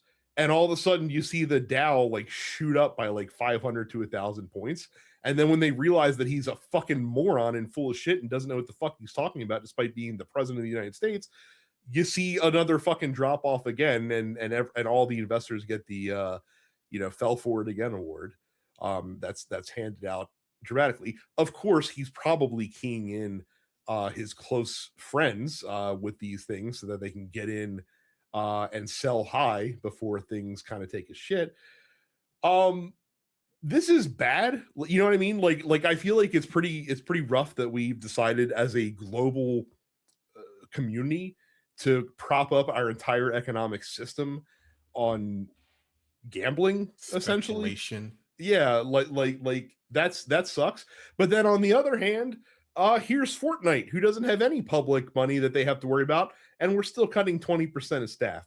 So I don't know what the fucking solution is. I just wanted to yell about this a little bit because it fucking sucks out here. And apparently the only way forward is to be an independent game developer and fucking hope you hit the Steam jackpot when your game comes out. Going back to that fucking 20% of your staff. That's a lot, man. It's a lot. I know we talk about it, but come on, dude. Like, there's 1 in 5 reason for that. Right. 1 in 5. But they were super talented, and anyone should be glad to hire them. They should totally be hired in an industry that is regularly they'll be an hiring asset to people your right company. now. We just didn't need these niggas no more. So right, whatever. Sure. By the way, I'm sure everyone that's left at Epic feels super safe and secure in their jobs right now as well. I'll tell you. So. Yeah, we live in the fucking upside fucking. Yeah, it's the worst. It's the worst fucking time, and it's incredible how fast it happened. Quite frankly. So. The fact that I get any joy out of anything nowadays boggles my fucking mind. Yeah, you got to find it where you can, right? Yeah, and you know what? To answer to tie honestly, all of this back together, finding joy in the face of all the bullshit going on feels like such an act of defiance. That I'm just gonna really does. I'm just gonna keep doing it, man. Like, and it's that, like you said, it's an act of defiance, and the fact that like there are some people that are just completely oblivious. Oh yeah, they just live their fucking lives. A lot of big dum-dums out there. That shit makes me so angry. It makes me so. I get it. You don't want to deal with the real world, all this other bullshit. But some of us don't have the gonna chance. Kick you directly in the ass. Sooner or later, you're gonna have to realize shit is super fucked up. You may not see it now, but like, look, your gas prices are going up. It ain't gonna get no better. It's not. And I'm black, so I'm constantly living in a state of just like anger and just depression. But I don't know. I know we're talking about games, but just life in itself is just fucked up. I mean, right to bring it full circle, Terrence, you asked why the fuck would anyone buy a $900 PS5 Pro? That's why, because you got to find the choice. Yeah, I mean, yeah, I guess, but like that ain't gonna bring you no joy when you got a $900 hole in your you'll be wallet. sad about it, because then you got to pay fucking $120 or whatever it is to get PS Pro for however long. You're gonna pay $100 to play fucking GTA 6 when that shit comes out. Yeah, oh boy, you better everyone better fucking hope the GTA 6 again is the megaton. Here's the thing. Yeah. If that game comes out at $100, I beg of you, have some self-control, folks. Don't buy that shit for $100 because that's going to send a horrific precedent. I get it. The game has been in development for 15 years or whatever the fuck. And it's probably going to be pretty decent, but like, don't pay $100 for that game if they decide to charge it. Y'all niggas, like, look, I know people are going to do it. And again, you're the problem. You know the irony of all this? We're dragging the shit out of 2K. Strauss Zelnick, probably the big AAA CEO that shows his ass the least out of all of them. Yeah, he just shuts his fucking mouth. Yeah. They're like, what do you think about AI, Strauss? He's like, AI fucking sucks. Like, what are you talking about? This is bullshit. Like, we can make great games without AI. Yeah, you can. Go back to fucking benching 300 pounds. Like, yeah, we can make great games without AI. We've been doing it for 50 years. Yeah. Right. The fuck? All right. Whatever. So, I listened to a podcast where we talk. They have a section in it. It's called Politics Until We Get Mad. They start talking about politics and then they get super pissed. They're like, well, that's the end of that segment. I love that segment because sometimes it's 2 minutes long, sometimes it's 10. That's I'm gonna say it sounds like a great segment that we kind of incorporate on this show. Right, it really accidentally. Yeah. But they literally fucking coined it. It's really funny. Anyway, it's pretty good. Yeah. Oh, Terrence, don't worry. I've got more rage bait for you. So Meta is officially shutting down the centerpiece of the metaverse, Horizon Worlds. It is going to be going down on March 31st. So very, very possibly by the time you're hearing this, all you MetaQuest owners will not be able to log into Horizon Worlds anymore. It won't be in the Quest store. You can still access it until June 15th, and then after that, it'll be completely shut down. I would like to remind everybody. What is this? I don't even know what this is. So this Horizon was them Worlds trying to do VR chat, but unfortunately, they were never able to appeal to the main user base of VR chat, which is the gay furry community, and so they were never going to make any fucking money with Horizon Worlds, because if you want to have a strong online community that spends a lot of money on your product, you have to appeal to the furries, whether you like them or not. You got to understand that. You got to understand that furries fucking run the internet. It's Terrence. It's kind of like how whatever video format porn embraces becomes the dominant format. Like you have to appeal. Also like Blu-ray. Yeah, no, exactly. Yeah. I mean, that's literally what it is. When I got a Quest, I did check out Horizon Worlds because, of course, I thought you said when you got a. I thought you were about to say when you got a Quest, you were in the furry chat. So I was like, no. I've not ventured into VR chat. No, thank you. I did venture into Horizon Worlds. It sucks. I mean, like it is literally like bargain bait. Like it's astonishing that this came from a company like Meta. It works for shit. Like I remember one of the things I tried is like they had this gimmick where you can go into an NBA arena and watch an NBA game from like courtside seats or whatever, and like it kind of worked okay, but not really. Like like everything in it was very gimmicky. They had this weird like first person shooter that you could play inside of Horizon Worlds against other people. And I remember I hopped in there for a match, and the only other person that I was matched against was like 8 years old. So that was kind of fucking weird. I was like, you know what? I don't like the sound. Yeah, like this isn't very good. No, thank you. I would like to remind everybody that Meta invested over $80 billion into the metaverse that they are now completely and totally pulling out of. If I had one of those billions, like you wouldn't hear just from me again. One. I would spend as much as I needed to for a fourth Golden Sun, and then you would never hear from me again. you could develop a fourth Golden Sun with $1 billion. I could. You could get an entire fucking crew to just do that game and pay them handsomely for it. Yeah. We're like, hey. I think you just have to give Nintendo $500 million and be like, hey, Nintendo, can I just borrow Camelot here for like can I borrow Camelot for a couple like years? Yeah, and just knock this shit out. Yeah. And Nintendo's like, oh, $500 million? Yeah, sure. Go crazy. That'd be great. Whatever. Fantastic. And then I would ride off into the sunset and no one would ever hear from me again.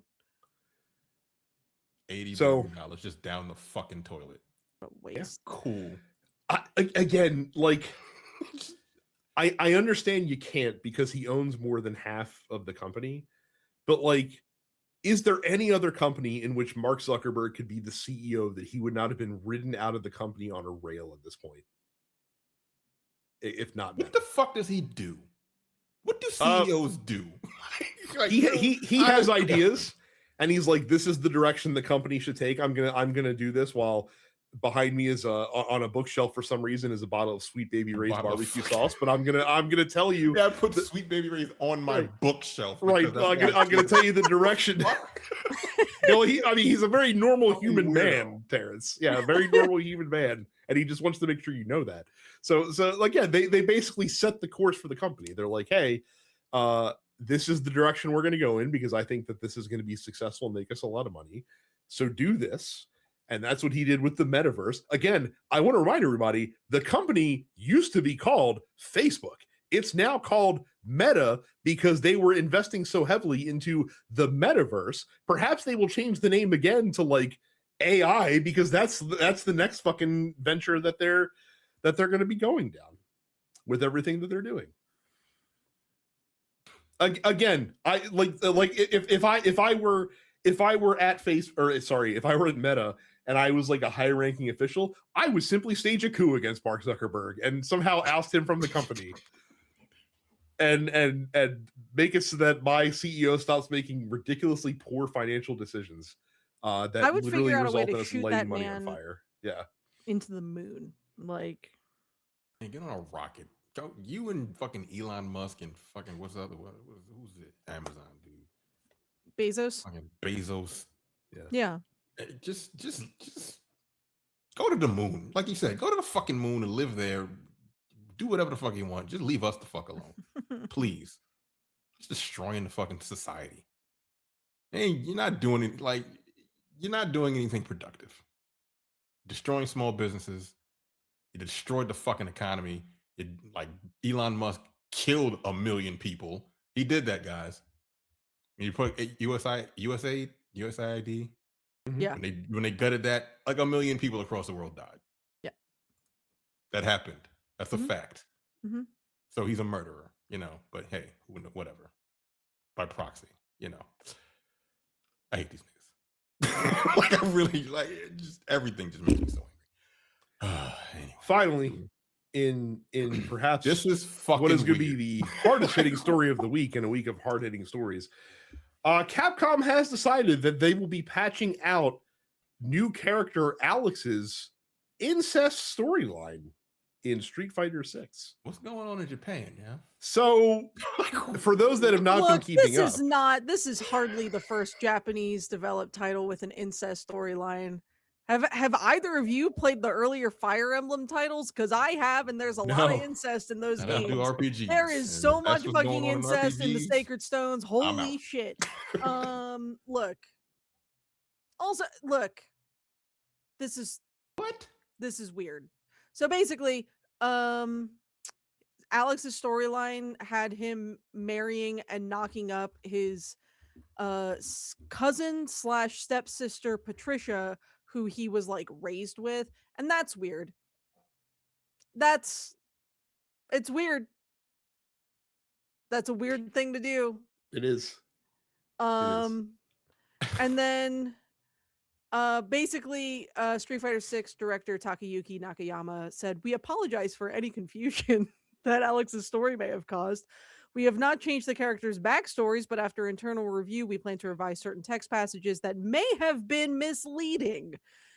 We have published a supplementary episode on Buckler's Boot Camp to provide further insight into the characters' emotions and backstories." Now, that supplementary episode is called A Toast Between Fathers, and is a follow-up from Alex and Patricia's wedding, which establishes that while they are still step-siblings, that they apparently were not close growing up and only became close later in life. So it is still canon that Alex marries and then knocks up his stepsister. And also apparently they're second cousins. Second cousins can be a lot of things, though. That's weird. It is weird. They do that in there. You know what else I found? Like I literally just saw this today before I saw this Alex thing. In Japan, the percentage of adoptions in Japan. Like you know a lot about Japan, right? The percentage of the ages of the majority of the percentage of adoptions are? No. Most adoptions are between men between their 20s and 30s. What do you mean by that? They're adopted. Like people will adopt these. Okay, no. It's called Mukuyoshi. Yoshi and Gumi is the practice. And it's they adopt them so they can like take over companies. It's essentially adopting a male heir into your family. Yeah. How do you adopt an adult? Weird. I mean, I think you can do that in America too. Can you? Oh yeah. I'm assuming. I mean, I don't think there's but like, and as far as children adoption, it has to be under the age of 6 in Japan. Okay, it's state by state within the it's in the United States, but you can basically adult adoption. It's essentially the process of creating a legal parent or guardian relationship between you and another person, even if that other person is over 18, in order to create a legal line of succession. Yeah. Why, And so why do I feel like this was only invented for as a method of rich people to get around paying estate tax? it is 100% that. It is 100% that. But yes, apparently adult adoption is 98% of the adoption in Japan. Yeah. Fucking what? Yo, Yeah. that's weird, yo. That's weird. I get what it's for, but that's fucking weird. Just like this incest shit that they got going on with Alex. I don't know what the hell's going on in that country. That's bizarre. That's really strange. But all right, man. The world Didn't FDR marry his cousin? Wasn't Eleanor Roosevelt like FDR's cousin in some way, shape, or form? Wouldn't be surprised. Pretty sure that's true. We'll have to ask Jay, the resident FDR expert, and lover of everything that FDR did. Everything. Yeah, everything. Everything. Yeah. Eleanor Roosevelt was Theodore Roosevelt's niece, and then she married FDR. But they were like fifth cousins. Okay. They were pretty. All right, that's technically pretty yes, on the same family tree, but very distant branches. That's pretty distant.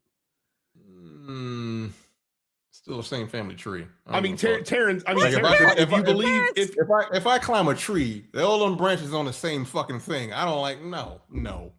Terrence, if you believe Christians, we're all related. So I mean, really, all of us are in incestuous relationships. I don't. So I don't want to hear that. I don't either. Do I?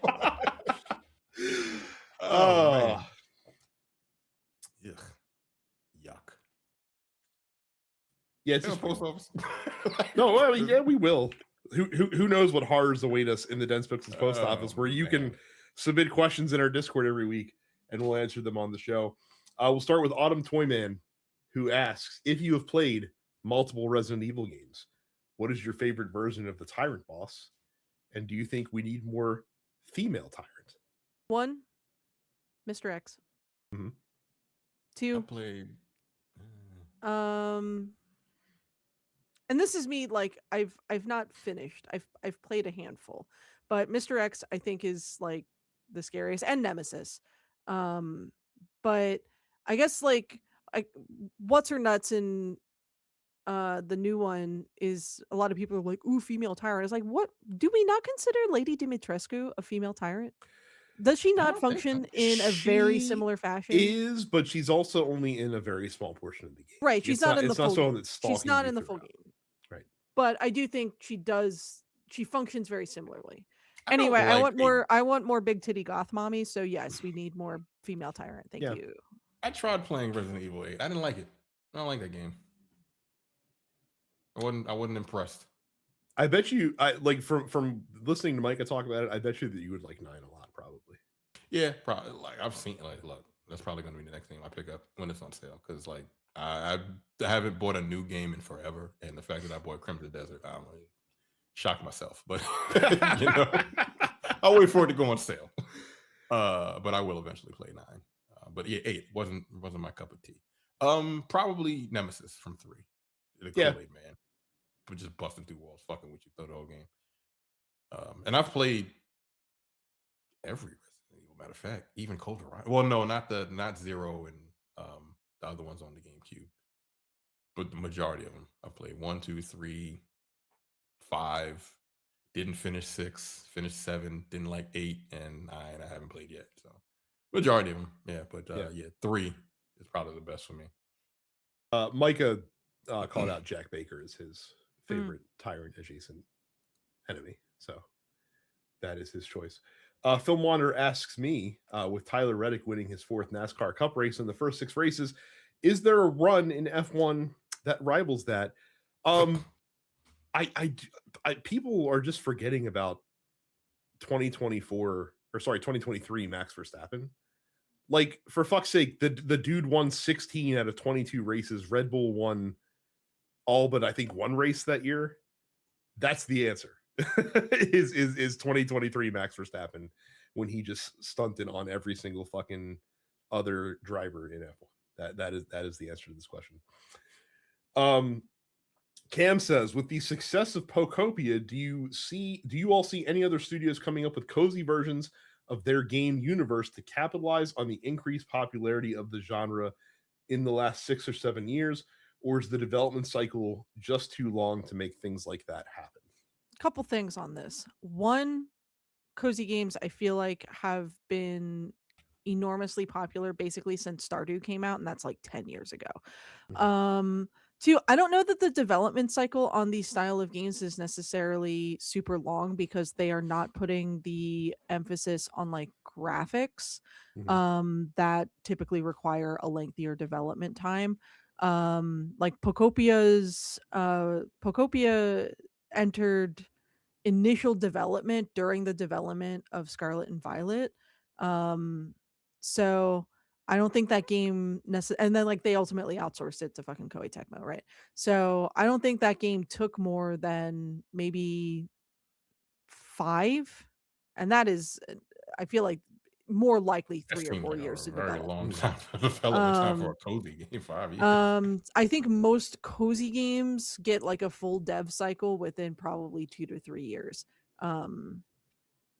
Obviously this depends on the size of the team and budgets and all sorts of stuff. And Pokemon, I think, has always kind of had an element of coziness about it. Even in the mainstream games, like the emphasis of like just wanting to spend time with Pokemon. Whether, in little campgrounds and making food together and stuff like that, that has always been there. So I don't know that you're going to necessarily be able to take any game franchise and be able to cozy it up, but I think there are probably others where you can probably do something similar. I think that you are being way too skeptical. I think we're about to see the cozy revolution, and I, for one, can't wait to see the Last of Us cozy game. The Resident Evil cozy game. Right, I would like to see the Resident Evil cozy game. Yeah. All of Tyrant these. help you fucking plant some trees and shit. Why not? So go chop this wood. He just starts ripping tree stumps out of the ground. Yeah, like it's totally fine. Yeah, like I think the property has to make sense. Obviously, like you can't just retrofit that into everything. Now you can certainly put like base building mechanics into certain games. Like we've already seen that in stuff like Fallout and things of that nature. And those are cozy to an extent. players. Yeah, for sure. I liked building things in Fallout 4 and 76. So yeah. C. Kent has back-to-back questions. Do you guys have any what the fuck am I playing moments? I had several while playing Metal Gear Solid Delta and experiencing that story for the first time. I feel like story-wise, or just in general, like something that happened in the game. Content in the game can also be a lot of Shin Megami Tensei titles. I think had me going that route. Definitely the first time I played Nocturne, there was a lot of like, what the fuck am I doing? What is happening? Kind of shit. And then playing through 5, same thing. So, I mean, arguably the most famous example of this is Metal Gear Solid 2 when the AI starts freaking out on the codec at you towards the end of the game. So that's probably that to me, like that's the one that I'll always go back to.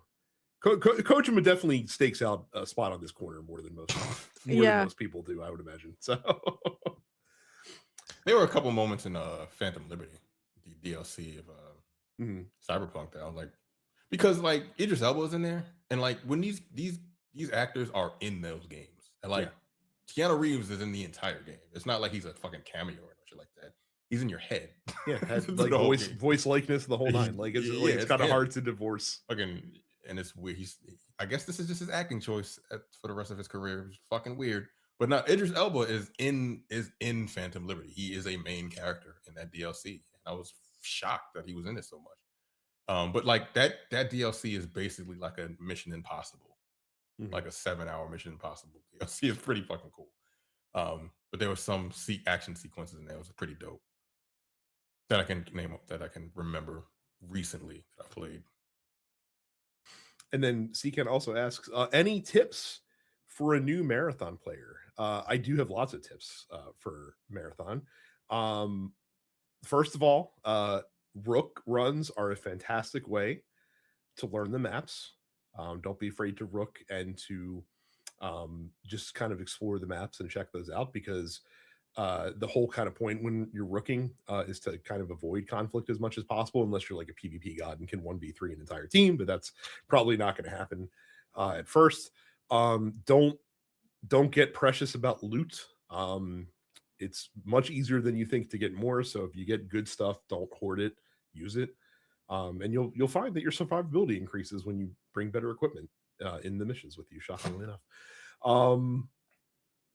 Don't be afraid to disengage from fights, both against other players and the bots, because time to kill in this game is shockingly short. So if someone gets the drop on you, if you're trying to fight back against them, especially if they have a better shield than you do, you're probably going to lose. So don't be afraid to just kite somebody and just run away and get to a place where you can heal. Even better if you have like assassin where you can go invisible, or you have the thief who has like the grappling hook that can grapple anywhere to get yourself out of dodge. Just your biggest enemy in Marathon is noise.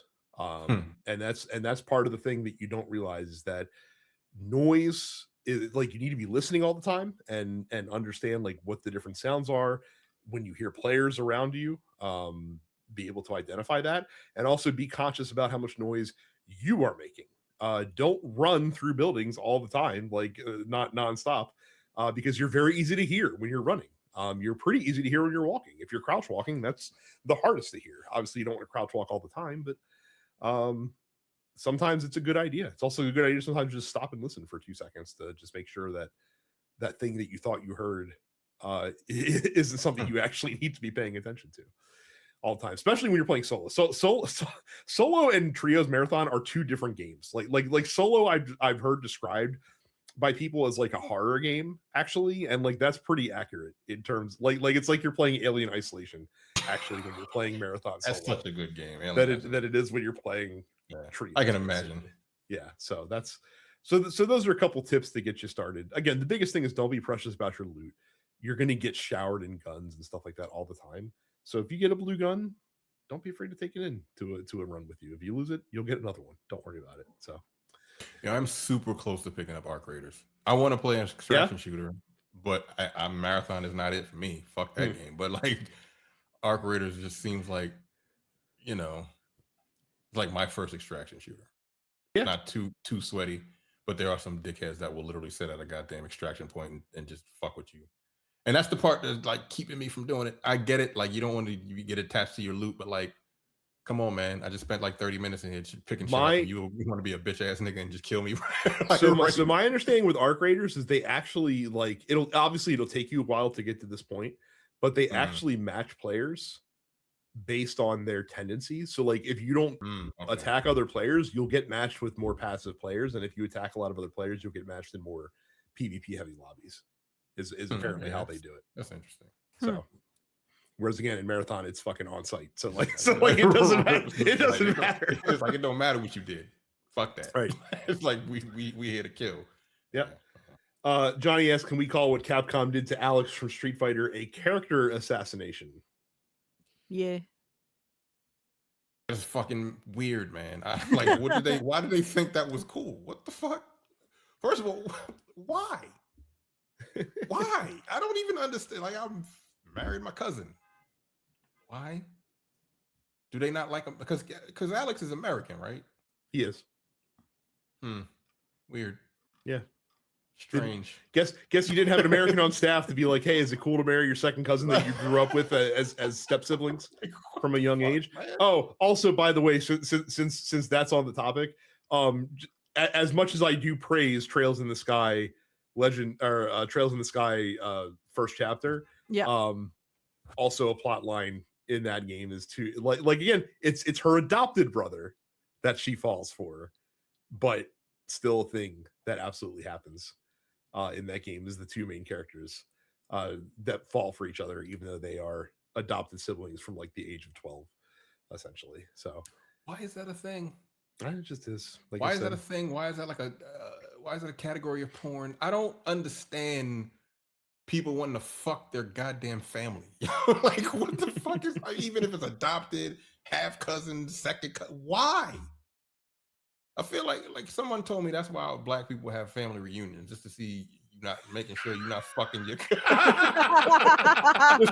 just to make sure you're not fucking a family member or some shit like that. You're like, oh, we cousins. Like, oh, damn, yikes. Because that's it doesn't compute to me. That's weird. Yep. I don't know why they did that. Vic Bear 66, who I don't recognize. So if it's new commenter, thank you for dropping a question. This kind of ties back to something we talked about earlier. Have there been any franchises that you once enjoyed that have caused you to stop buying games in the series? For example, I have purchased almost every WWE 2K game in the series, and the amount of predatory greed in this year's game is sickening. In the past, when you have purchased their DLC, it automatically unlocked free to use. This year, they put a battle pass system into the game, so even if you bought the DLC, you have to grind to unlock what you paid for, unless you pay for tier skips. So on top of being a buggy mess, this will probably be my last series purchase. I feel like we've gotten similar questions in the past, and so my answer remains unchanged. For me, it's Harvest Moon. Mm-hmm. I feel like the earlier Harvest Moon games are really charming, and were they perfect? No, but like they had what felt like a lot of like genuine heart in them, and a lot of effort put into making, you know, all the characters in these little towns likable and whatnot. And then pretty much since, I wouldn't say since the first Story of Seasons rebranded, but pretty close to that. You know, that and Rune Factory, this more fantasy focused kind of spin-off related title made by the same devs. It really just lacks that charm, and those games are janky and they're not fun and they don't look good and the music isn't good and none of the characters are likable. It's just like, it's not what it used to be. And I'm sure part of that is nostalgia goggles, because I was playing the Harvest Moon Game Boy games when I was like 12, but I genuinely just don't think they're as good as they used to be. So that's it for me. This for me is probably the Final Fantasy series, not because of anything predatory that they did, but they just became games that don't appeal to me. Really starting with 13, when 13 was interesting, right? Because 13 was still a turn-based game. Lightning? Yes. Yeah. Okay. But with all of the kind of like decision points standing off, like you almost had to like equip your party to act in certain ways in certain situations, and the battles kind of played themselves for you to some extent. And then when 15 came out, because like 14 is obviously its own thing, but when 15 came out, the game kind of just turned into an action game of sorts that just had RPG elements. And that's not really what I'm coming to Final Fantasy for. And then 16, they fully 16 is like fucking they fully leaned into that. Like, god damn. So yeah, like and even like the Final Fantasy 7 remakes to a large extent are that style of game as well. And so I haven't really been interested in them, because again, when I think of Final Fantasy, and this is just the old head in me, I think of like turn-based, you know, action and you know, very strategic battles and stuff like that. And I just don't feel like that this is offering that, on top of the fact that the stories seem to just be getting incredibly melodramatic and kind of just like, you know, off the wall as things go on, and not necessarily good in my opinion.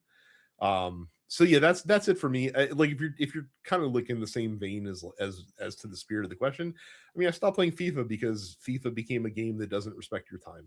And ultimately, like that's the biggest sin that most games can commit nowadays, to me, especially games that have repetitive loops to them, is that if I don't feel like my time is being spent wisely, then I'm not gonna play it. So Dead Space went from great to like 3 was like, what the fuck are you doing? Like, what are we doing right now? That sucked. Resident Evil took 6 games before that shit just became a mess. Uh, but then 7 brought it back 12 years later. How long it took for the next one to come out. Wait, when did Resident Evil? It's like 10 years almost. It's almost been 10 years. Yeah, 17. Yeah, since yeah, 20. But so when did 6 come out? That was like 2014. I want to say is when that. Let me 6, really? You sure? Yeah, I don't know. 6 came out on the 360, didn't it? Resident Evil 6 came out in 2012. Wow, really? Resident Evil 7 came out 2017. So it was only about a 5 year years. difference. Yeah. Okay. I thought it came out a little way earlier than that. You had a lot of spin-offs in between. Yeah, that's true. 5 and 6. So but anything like with predatory game, like you start putting in battle passes, I'm out. I don't give a fuck what you are. Like I don't play that shit. If it's not a free to play game and you have a battle pass, count me out. So nothing has really disappointed me because as soon as I see that bullshit, I already paid $60 and you're gonna make me pay another $12, $20. Oh, thank you. I'm not part of the problem. And I will never be part of the problem. But yeah, I could imagine like a Madden. I stopped playing Madden after they got the exclusive rights to NFL because I love 2K5. You remember that? 2K5 was so great. Are they just as bad as? I don't know. I don't know if Madden does that. Do they have like? They got the Madden cards. Do you have to pay for those? I have no idea. Look, I don't know. I haven't played that shit in fucking 15 years. So I have no idea. No, they definitely have like all of the EA Sports titles have their own version of Ultimate Team. Even UFC somehow has UFC like Ultimate Team or whatever they call it. So yeah, trust me. Once that started printing money in FIFA, they put it in everything. So nuts. Cam says, how quickly do you or your partner leave if this gets delivered to your house? So Cam posted a picture of something that I actually saw before he posted in here. The X-Rocker Base Camp modern gaming bed. It is a metal bed frame that has a TV mount at the foot of the bed and some built-in storage for you to have a shelf to put your consoles, etc. on. Now, is this stupid? Yes. Is this significantly different than just having a TV on the wall that faces your bed? Not really. I think the difference is that this probably recognizes that you're not fucking in that bed because that's probably not good for the TV. Yeah, man. You're not fucking in this bed. That TV's gonna fall off in the middle of going to Pound Town, and it's not gonna be fun for anybody. Look, if you have like a physical disability, right, that requires you to be like bedridden for significant amounts of time, I fully support you owning this. Anybody else? No. Absolutely not. Question: why is it called the X-Rocker if you're not going to be fucking in it? Well, that's irony. It is crossing out. Rocking. Yeah, that's no rocking. Oh, okay. No rocking. Okay, gotcha. Because that seems like an anti. Yeah. If you have this, you are now an X-Rocker. You wouldn't know if you have formerly, this. You were never rocking to begin with. Is what I look. Base camp modern gaming bed. I don't think they went far enough in this. I'm frankly insulted that they don't have an audio system built into the head of the bed. Right, the headboard. Yeah, where's my surround sound speakers? My Dolby Atmos right behind my fucking head to right, go. That's obviously for the X-Rocker Plus. Like that's what we have coming for that. By the way, not to nitpick this, I just want to call out that in this picture. First of all, Iron Man PS4? Bust on the dresser just to make sure that this is for this is for real nerds only. And the Sonic the Hedgehog controller. Yes, he's holding the PlayStation Girl controller holder. So weird. Underneath the bed, there is an Xbox Series S and a PlayStation 4. Yet Sonic is holding a PS5 DualSense controller. Very curious. That's not X-Rocker. That's an Xbox Series. That's not in a series. That's an Xbox One X? That's an Xbox One S. Oh. Yeah. You can tell by the front. The Series S doesn't have a fucking Oh, that's true. You're very good, Terrence. You got me. That's got PlayStation 4. What else is underneath there? Yo, I got the old systems under there. What the fuck Yeah. going on? I He don't spent know. all his money on this fucking bed. He couldn't afford a fucking I'm $900 gonna assume- PS5 Plus. Or I'm whatever. gonna assume that case is a case of energy drinks for real gamers, because you need to make sure that you stay energized while you're laying in the Gamer Xbox or subs. gaming bed. Well, you're laying apparently completely flat with no pillows in this. Correct. Hey, what the fuck is going on? Does the fucking the bed frame come up? Does the mattress come up like a what was that? Posture Or like a No, get the fuck out of here, Terrence. What are you talking about? no. This thing is a steel frame. Real Kirk Van Houten energy going on in this bed. Like I've got a video game console in my bed. Do you? Like, no, I sleep in a big bed with my I wife. sleep in a big bed with my wife. Yeah. Cam also asks, with Fox McCloud voiced by Glenn Powell being revealed for the new Super Mario Brothers movie, is that one step closer to the long dreamt about Super Smash Brothers film? Obviously, I'm gonna go yes. with probably, but I don't know. Like Super Smash Brothers doesn't really have a fucking plot. Yes, So, it like- does. You have to fight the giant hand. I've never played Super Smash Bros. Terrence, there's a I don't giant know what the hand hell you you're have to talking fight. It's a giant hand. And that's I mean, that's Nintendo. the plot. I mean, I guess. I guess. Mostly I would rather just have a Star Fox movie, man. And I want a good on rails Star Fox game. That is the speculation, because Donkey Kong was in the first movie, and then we got Donkey Kong Bonanza. That That's people true. think that since That's Fox McCloud is true. in this, that there's a new Star Fox game on deck. There's no series that I think is more overrated than Star Fox. Couldn't tell. I don't think Star Fox is good. Star Fox 64, kind of good. That's the closest it got to good. Good on rail I shooter, like- man. I like Star Fox less than I like Sonic the Hedgehog. It's a bold statement, I know. Damn. Yeah, given that you don't Yeah. like Sonic at all. Yeah, I fucking hate Sonic. That should let you know how overrated I think Star Fox is. Damn. And look, I've tried. Look, I played the shit out of Star Fox 64 at a Toys R Us, just like everyone else our age did. Trust me. Mhm. So That Toys R Us. yeah, 100%. Yeah. Cranking your neck up? Yeah, Where absolutely. where did you play, Terrence? On someone's Nintendo 64 at home? Nobody owned that shit. Didn't play it. that too. There you go. Yeah. Film Wander asks, what is a game mechanic so bad? Escort missions. Forgiveness is Yeah. beneath you. Yeah, that's Escort probably missions. that's got to be it at this point. Like Yeah. terrible escort missions. Like where you have Escort- to literally where your escort doesn't is like a brain dead moron and you have I'm to gonna go literally- with there's a few things. Escort missions in any game.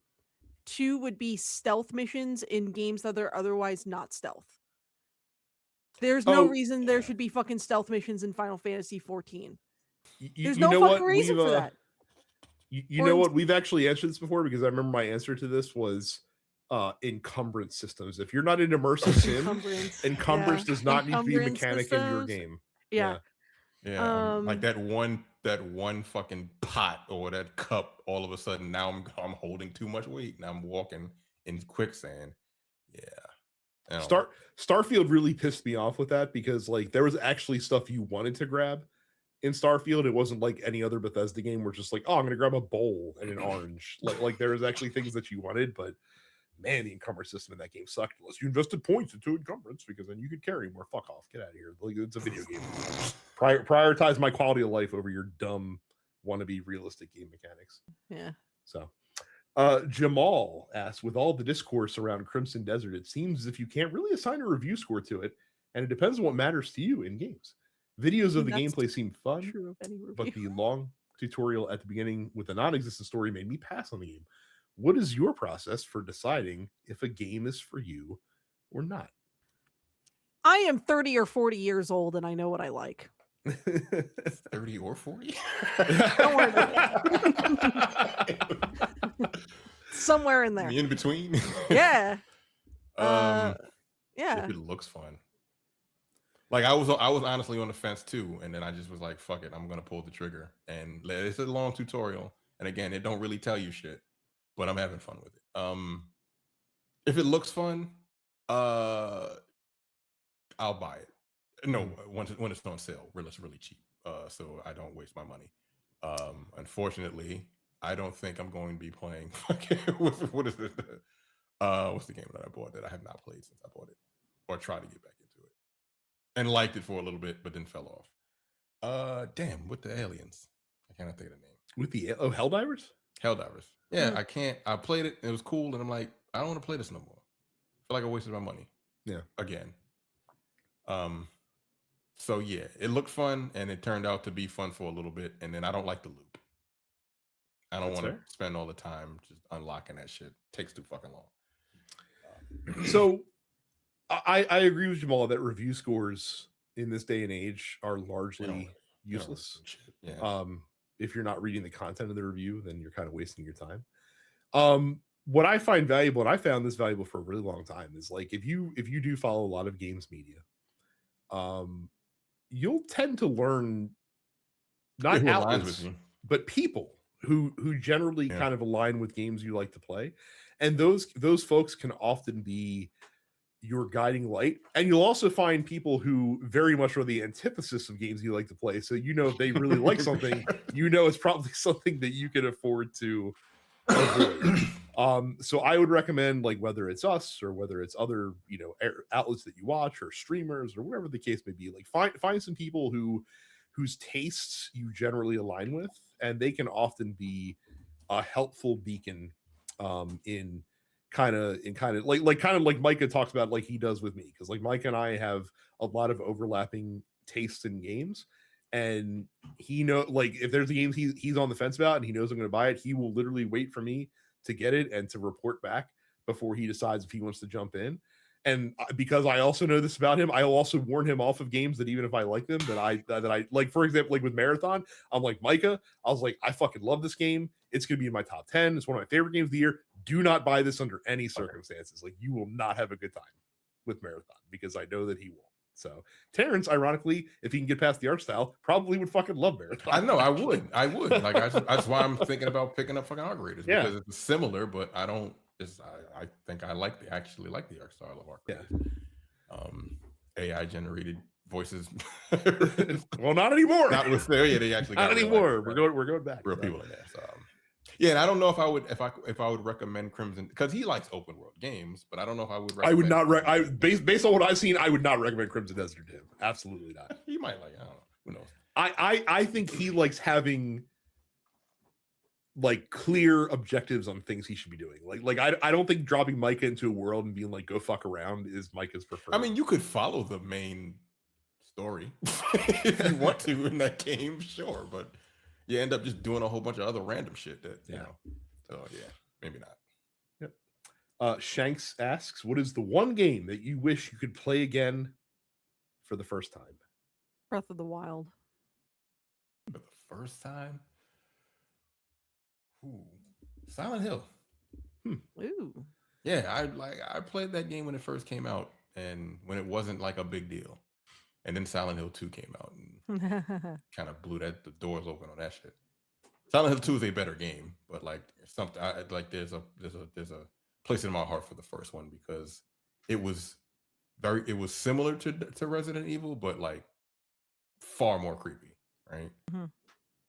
So yeah, Silent Hill, the first one. I wanted to do a remake of the first one. Silent Hill is a game that I think is spooky in addition to being scary. Yes. Yeah, keeps you on edge as you're going through. Super Mario Odyssey is my answer to this. It used to be Metal Gear Solid. I think that if I played Metal Gear Solid anew now, I would think it's super weird, and I don't know if I would stick with it. But Mario Odyssey was a delight, and I've tried to go back to it a million times, and it's just not the same as the first time you play it. So finally, Bane. I think we actually have to wait until Micah's back for this one. Oh, we do. I'll ask the question. Micah might comment in here, because like I said, he might be gone for a couple shows here. I just want to know, as the show's resident Yakuza fan, has Micah watched the live action Yakuza 3-part series Sega posted on their YouTube page? It's actually pretty good. And from the little bit that I played of Yakuza 0, it seems pretty accurate to the tone and feel of the game. I will spin off of this question by saying that I'm quite intrigued by what RGG has to reveal for Stranger of Heaven, based on the small teaser that they showed during the Xbox That looks pretty fucking cool, man. It does. It does. That's strange. Taking, like I said, going through the same area of Japan through 5 very distinct areas. Yeah, that looks really dope. So, and again, I have never played any of the beat 'em up Yakuza games. Like the only Yakuza I played is Like a Dragon. So that just came out on fucking Game Pass. I might play that. Did it? Yeah, like Infinite Wealth. Infinite Wealth did. Yeah, I've heard that was good. Like I said, the first Like a Dragon. I literally just watched Ian finish Infinite Wealth. Yeah. I want so badly to be able to play Like a Dragon. I just can't sit there and play 80 hours in that game. Yeah, I just can't. I just don't have the time. The last one I finished was Yakuza 0, actually. I really like that game. Yeah. But I'm very excited for Stranger Than Heaven. I'm pretty sure that I'm gonna get that, and God help me if I really like it, because then I'm gonna have to go back and play all the fucking Yakuza games, right? So like 500 hours playing and watching Yakuza, the Yakuza series. Look, I like I said, I haven't played the games, but it just as an observer from afar and seeing how much people who like that series, like I'm just kind of like, sure would be cool to be a Yakuza guy. I gotta say, like it looks like a Dragon, looks cool shit. So they're good games, man, but it's a lot of exposition. You'll be sitting there for like 20 minutes sometimes watching a goddamn cutscene. You're like, all right. If I wanted to watch a movie, I would go to the theater. Yeah, that just takes me back to my youth, Terrence. So that is going to do it. Thank you guys for the questions. Some good ones this week, as per usual. Big supersized show for you. Also, as per usual, when we take a week off, though, seems like all of our shows are kind of the last 5 weeks have been like damn near 2 hours. Yeah, the 2 hour mark here. So. Hope you guys are enjoying all that. Because I was going out of town, I did not get a chance to stream Marathon. However, I got an invite to the Civ 7 feature workshop where they are testing out some of the new shit. So I'm going to make sure there's not an NDA that I can't stream it. And if I can stream that, I may, just because I'm very excited to try out some of the new things that they're adding to the game. And test those out. So look out for that. And I still want to stream Marathon at some point. Again, I'm having so much fucking fun playing that game. And when I'm not playing it, I'm thinking about it a lot. It's just, it's such a really cool fucking game. But that's going to do it for us this week. Thank you all very much for watching and listening. And we will see you all the next time. See ya. Take it easy. You're watching the Dense Pixels YouTube channel. Click the subscribe button while you're here, and make sure you check out our weekly podcast where we discuss the latest gaming news and our impressions on what games we've been playing.